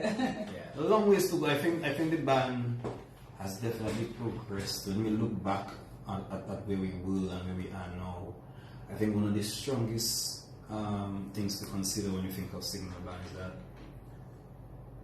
the difference that we bring to the table now, for that to be accepted in the current climate of booyah music, which everybody knows what the climate is, for us to bring something different and still be accepted, like when people say that good booyah not being appreciated, I can't relate.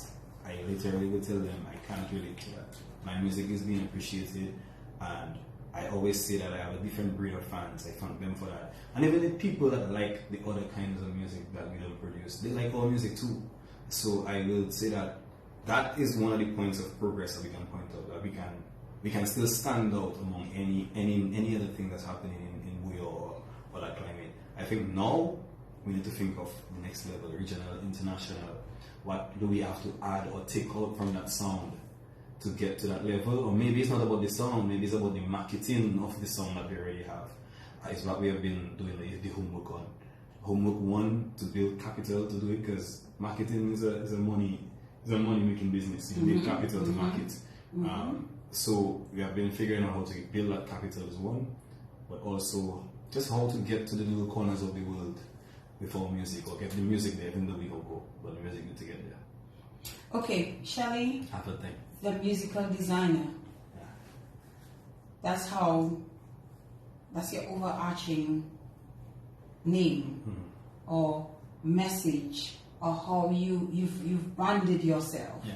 So we're going to make the link now to the music, from the music to the designer. And that's going to take us back to school. We're going to go back to school now. So it's all right. We're going to go back to school now, and we're going to talk about when you left St. Mary's Academy. You said you left Dominica at age 19 thereabout. Take us through that journey. So that for me, even if everything that we've spoken about, that for me, you know, I always get excited about this whole Harvard Ivy League school thing. So let's talk. Okay. So I'll start a little bit in SMA. So SMA has a building technology class.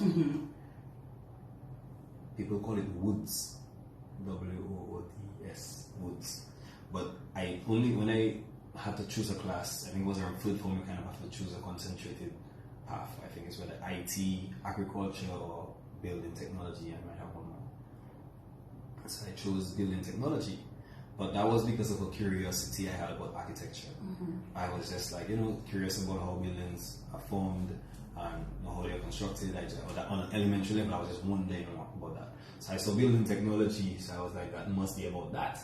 That's not like college where you have a course description to help you to choose your class. SMSA building technology, so you have to use building technology. So, until Mr. Daly come and started talking, I was like, so that's a furniture class.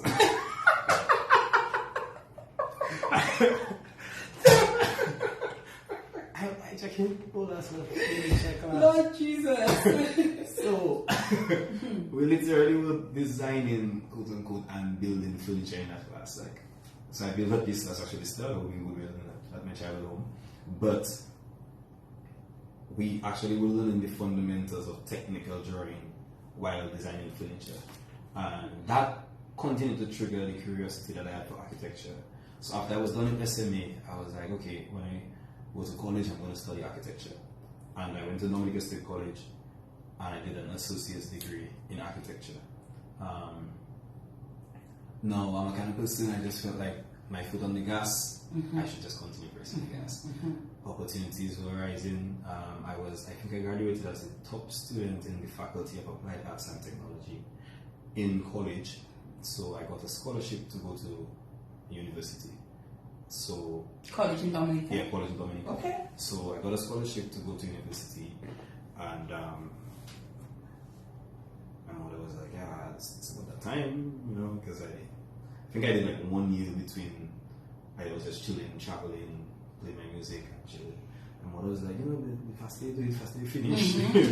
She has a point. Yeah, and I think, that faster you do it, faster you finish stuck with me, because I was just, the moment I got into school, I was like, boy, I just going to do that to finish with that.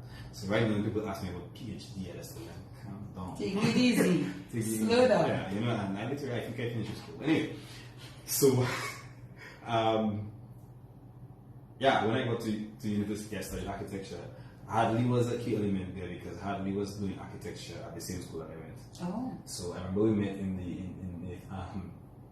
the headquarters one of the times, and we were talking about, we knew each other from music, but he knew about my aspirations in architecture. So he was telling me about the school and the program. And at that point, I was looking at different programs. My brother lives in Georgia, so I was looking to go to Georgia to study. But then I was like, go by my brother. Yeah, maybe have a place to stay. But go Maryland. I wouldn't be my brother or family, but I'd be somebody I can relate to, somebody that been through the program. He was a few years ahead of me, that could help me. I feel like there was more relatability there. So I went to Maryland, and Harvey was my roommate, and we went through school and did his master's in landscape architecture.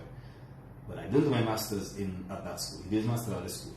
But the reason I didn't do it is because I graduated as a valedictorian at Morgan State University. Congratulations again. Thank you. So when that happened, the program director walked up to me and was like, so, what's next? Music. Did the list of music, and at the time I really felt like I already held back the band some years, blah, blah, blah. I used to be apologizing to them guys. Sorry, fellas. Still Can you imagine? Just understanding and still, my lifestyle is not the ordinary one. So, but I was like, boy, I tell her, Miss, I can't remember it. No, I can't remember the last name. Pavlin, I used to call her my first name. That's what I did to my teachers when I got to school. I feel like my first name. All my teachers good.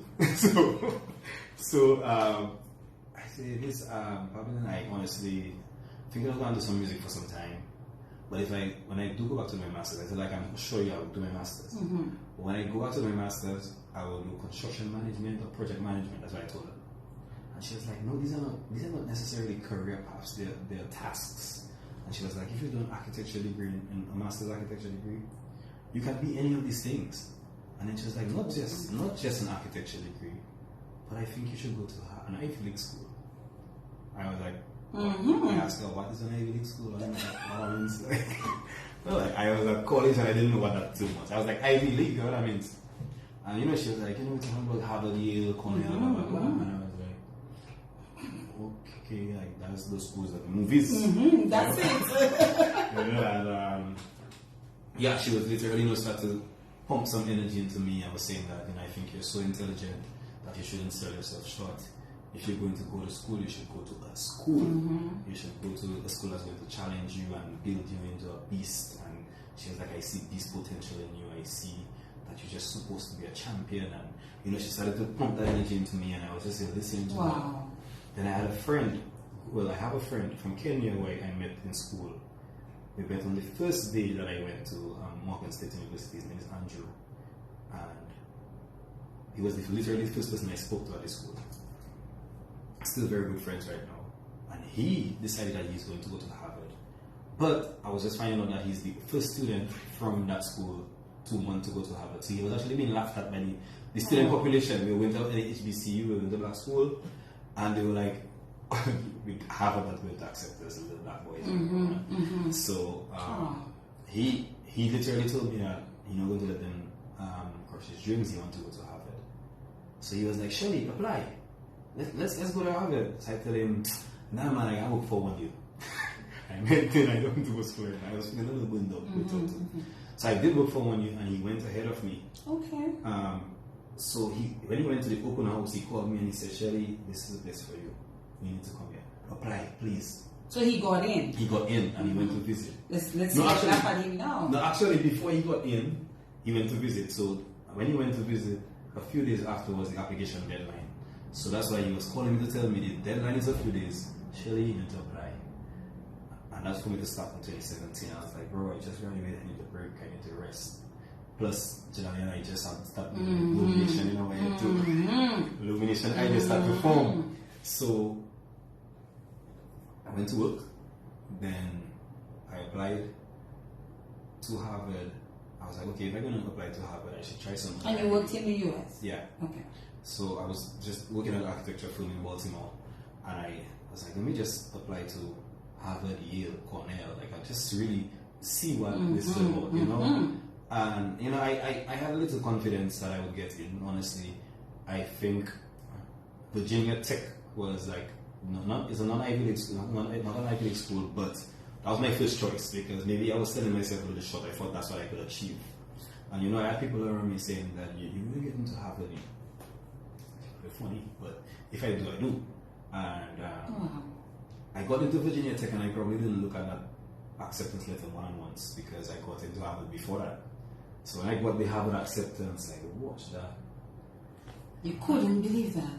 I thought, what that happened? In the morning, I never looked for that entire day. But I wasn't too excited. I was in a state of shock. So much so that a few days passed and I didn't say anything to them. So one of the program directors called me and he was like, "This is Sheldon. You just, how are you feeling?" I told him, "Like, good, like, alright." He was like, "You just alright? You just got into Harvard, the number one university in the United States." He said, "You also got into the number one architecture program. You should be shit-faced. You should be drunk somewhere." Drunkish. You know, and I was telling him, I tell him like, yeah, I should be, but you know, I kind of worry that who's going to pay for that? That's what I asked him. I tell him I worry, but who's going to pay for that? But with my acceptance, they had already given me, Harvard is about $50,000 US a year. It's a lot of money. The program is about 4 years, so we're talking almost $250,000 for that degree. So I told him like, yeah, it's all well and good, but who's going to pay for that? He was like, "Come on, let's talk." He's like, "Didn't you read your entire letter? We already offered you like $37,000 out of that." I tell him, "But if it's still not to put." I start to go negotiation on him, and I tell him the 13 still a lot to put up with that 37. He was like, "Let's talk. I'm going to put you in contact with Keith. That's the financial aid guy." That's it. I tell him, "Let's talk to Keith." Yes, let's talk. Let's have a conversation. Not Keith from WC. No, not WC. Keith. Not that. Talk to Keith though. My premise to Keith, because I did my little research and I realized that Harvard will quickly offer you money and scholarships if you just tell them that you got accepted to Yale too.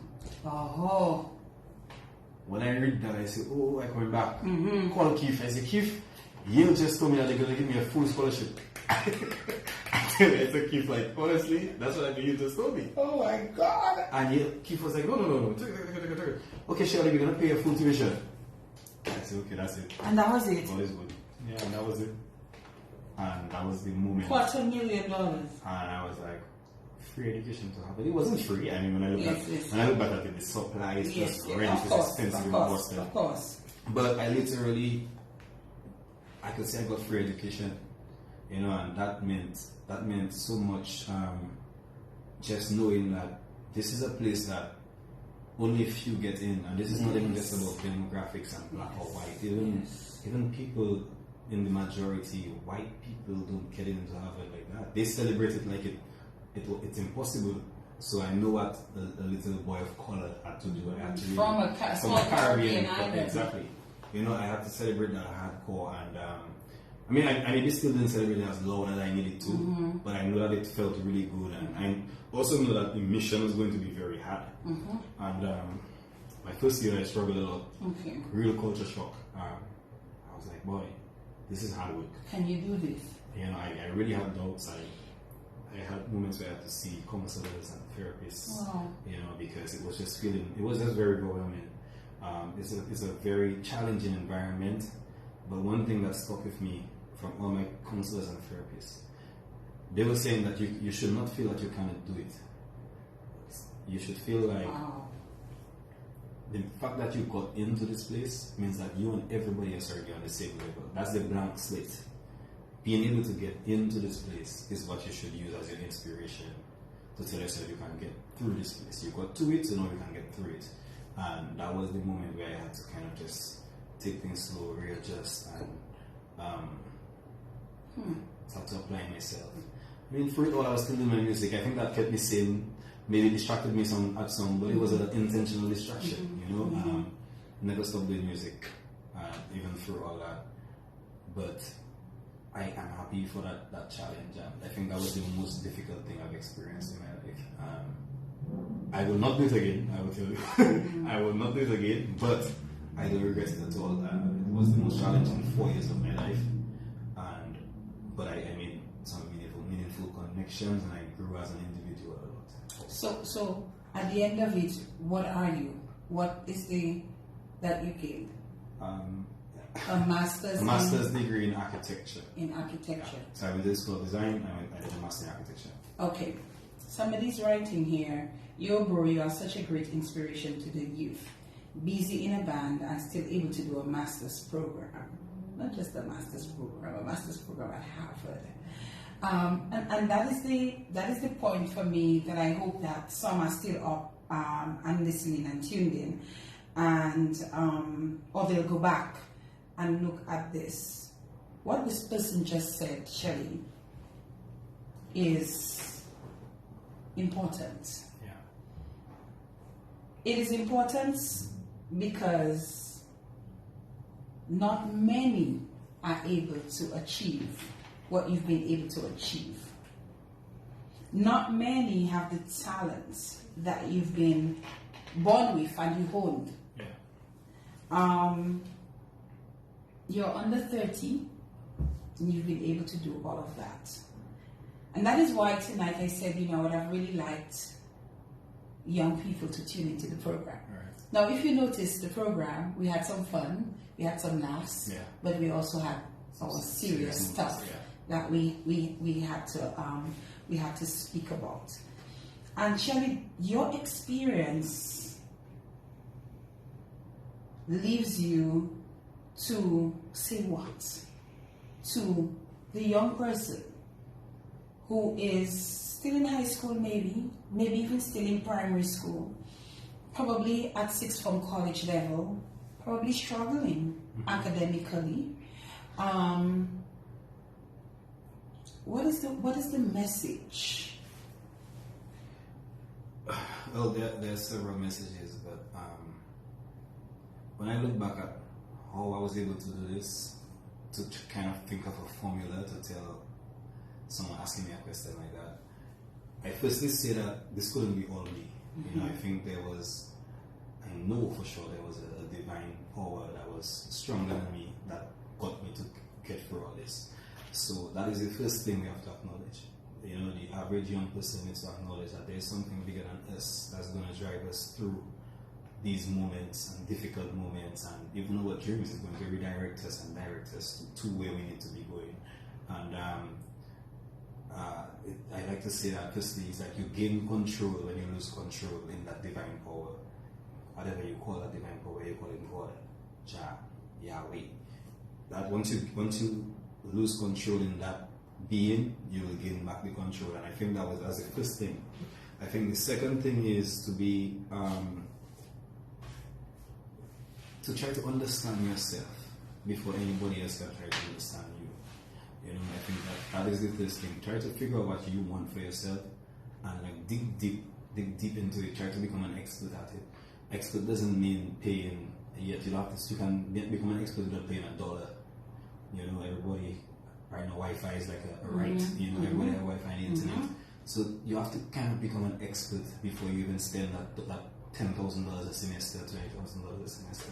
And find out if you're really interested in that thing and if it's really going to make you happy and if you can see yourself doing it for life, you know. And then application, you have to really apply yourself and know when to shut down other things. You have to know how to not be distracted, because there's a lot of noise out there that comes in the form. There's positive noise, it comes in the form of negativity, but there's also positive noise. Just things that might distract you that are not important at the time. You know, there are things that you have to sacrifice. I felt like for me, I sacrificed my music career. I could have been further, I think. But maybe not. Maybe that journey defined who I am today in my music, so I can't even say that. But, and then the last thing is to not lose your sense of self.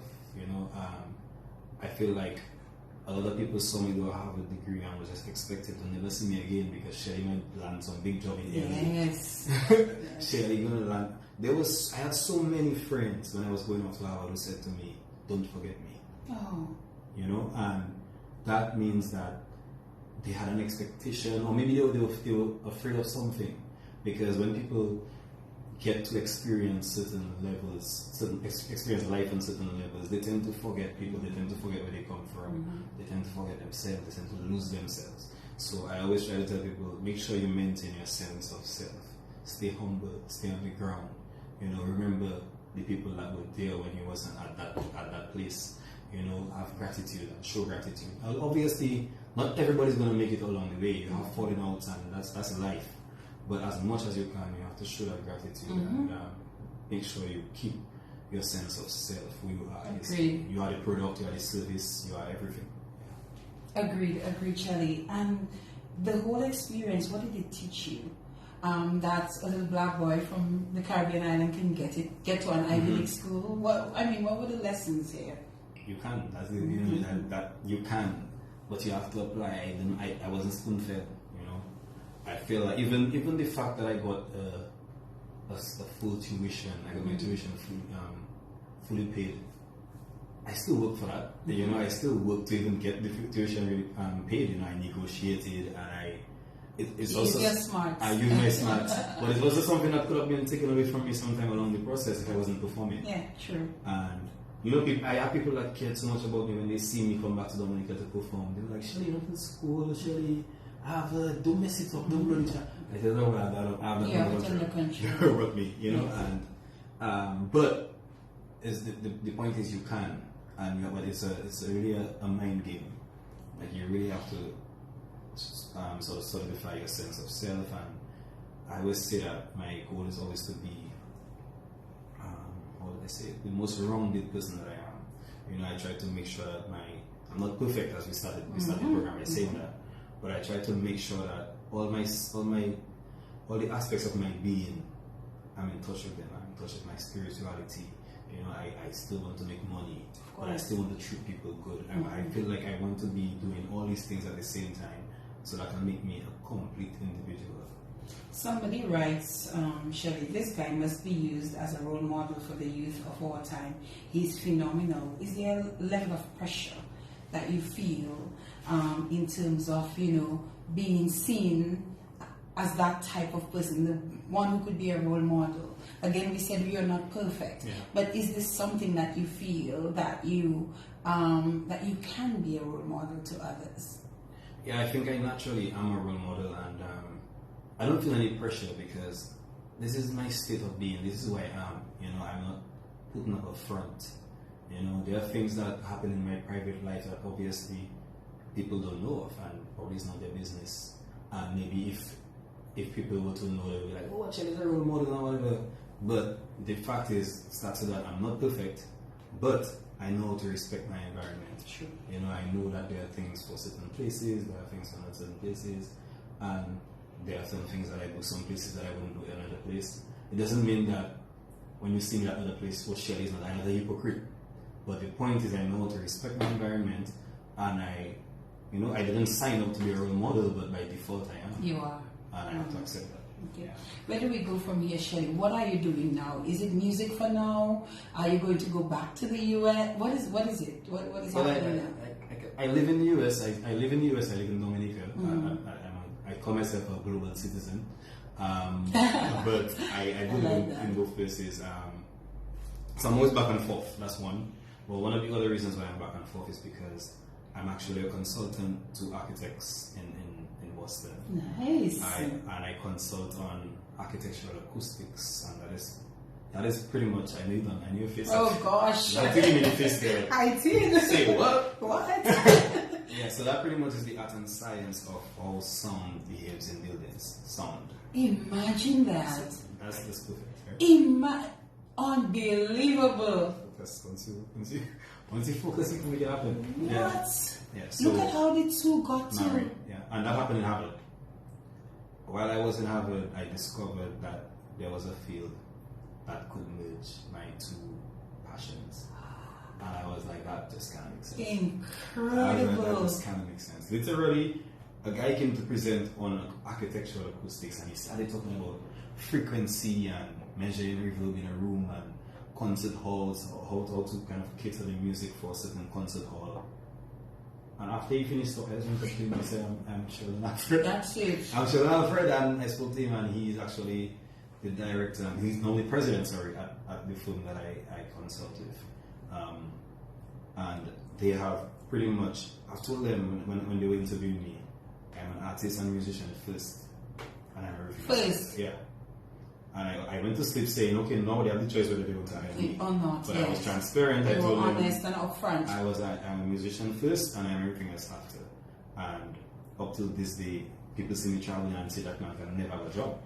Or another job, actually. But clearly you do. I do, but yes. it also means that it's okay to be honest. Yes, definitely. Some people might try to hide that and not make it. It really warms my heart to hear that, Yeah. that you've been able to just marry those two things that you love, and it's working great for you. Yeah. Stressful at times because I can imagine. it's a lot. You have to travel. My mind is always going. The people closest to me can always tell you that I'm not the most focused person. I can lose focus. Like I can tell you when we're in somewhere, I'll miss a corner because my mind on something else. I just hope that it never gets too serious. Yes. It's something I am aware of, so I try to keep it. But there's a lot going on up there. So You're awesome. You've done well. Thank you. And so many nice comments there for you. You're a blessed child. Keep doing the job. Brilliant young man. So very focused and ambitious. Honesty and pure humbleness, humility. Mikael says, brilliant example of determination and grit. You are an inspiration. And there's a lot of that. I guess you'll get a chance to read after that. So you're in a good place right now, Shelly. And whatever the future holds, I guess you will make the right decisions when you need to make whatever decision that you need to make. But now you can be an artist, you can be part of your band, you can do both of what you love. Yeah. And that is what's important. Very important. Yes. Shelly, we have to start wrapping up things. We've gone over time. But you've gotten some awards. Just mention a couple for us if you can remember them off your hand. Some recognitions. I didn't take note of those. Yeah, I just figured that you would. I think very early on, maybe 2015 or so, I think I was awarded the National Youth Awards for Outstanding Youth in Music. Yes. That was a good motivation. I just finished singing calypso at that point. Well, I just sang calypso that first year, and then I went to study. And then in 2020, I was awarded Outstanding Youth in Music by the Cultural Council. Then in 2022, I was awarded Songwriter of the Year at the Dominican Music Awards. Then at the later in that year, got another call from the National Youth Council telling me I was nominated for 2 awards. 2 I was awards. like, okay, what's going on? I was actually a judge for that. Oh, you were? Yes. You just be like, maybe let's put in a judgment. Yes. So, yeah, at National Youth Awards 2022, that was? Yes. I won Yeah. Outstanding Male Youth of the Year, or Male Youth of the Year, and the President's Outstanding You were in a, what was the color of your suit? like a maroonish, maroonish kind of color. yeah. But it looked good. And by the Sharp, way, you have a good sense of fashion as well. Thank you. So kudos on that. I want to thank my partner for that, because if I just say she does help me dress, it's a problem. Okay, good. Yeah. All right, partner. You get your credit, okay? You may not get your name, but you get your credit. Like, sure, I'll do. Shelly, I mean, it's been an amazing time, chatting with you. Someone says the overtime was worth it, and I think it was worth it too. Definitely. I was really happy, to have you. I remember when I reached out to you, I said, I didn't even realize you were in Dominica. I said, the next time you come, let me know, so we can have a chat and we can do the program. I really, great program, quite interactive and informative interviews. Stay blessed, Shelly. So, quite a bit of good stuff coming there for you, which I think you really and truly deserve.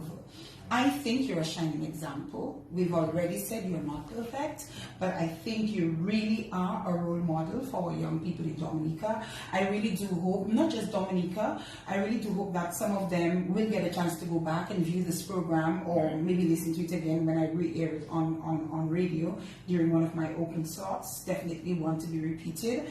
And I just want to give you the opportunity to give us some final comments as we wrap things up here tonight.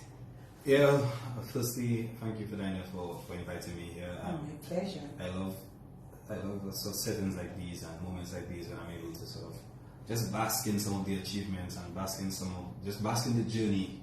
It's not often that you really get the time to pause and think about all that you've done. And tonight was that kind of night for me. It's kind of emotional, and but honestly, thank you for that. I want to thank the people who have been supporting me throughout these years, the people that have held me accountable as well, critique me when I need to be critiqued, and the people that have supported me from being a child. I was a child star, so I have people that came from that journey and are still fans and friends and supporters now, and I have to appreciate them. The people that are coming on board now as friends and fans, I appreciate you too. I appreciate the people on my team. A huge shout out to them for the patience, and as I say, I don't live an ordinary life. No, definitely not. And I appreciate that. I appreciate that on the level of friends, the people that work with me, my relationship, my everything in me, my co-workers, my family. Shout out to any of my family members listening for their support and all of that over the years. And yeah, I want to just say thank you. I don't want to say I don't call any names. No names. We're not calling the partner name. We're not calling anybody's name. Just a few things quickly as we just wrap up. Great interview, such an inspiration. Super proud of you, Shelly, and love your humility. Great show tonight. Learned a lot about a guy whom I already admired. More life, more blessings. You should be very proud of yourself. I really enjoyed this interview. I'm just sitting here and feeling so full of light. Keep up the excellent work that both of you are doing. Well, they give you a little props there too, but it's really more about you, Shelly. Salute, General. You are a living inspiration to many. Great program. Love always and put God first. So just some advice there for you. And this was super. Thank you so much. I see there's a song, Is a Blessing. It is a blessing. Can we close with that? Yes, we can. That's a wrap on tonight's In the Spotlight radio show. And that's what we're about. We're about inspiring. We're about putting smiles on your face, making you smile, educating you, informing you, all of that good stuff. Thank you everyone for tuning in. Thank you, Shelly, for being here. and more blessings upon you. Thank you.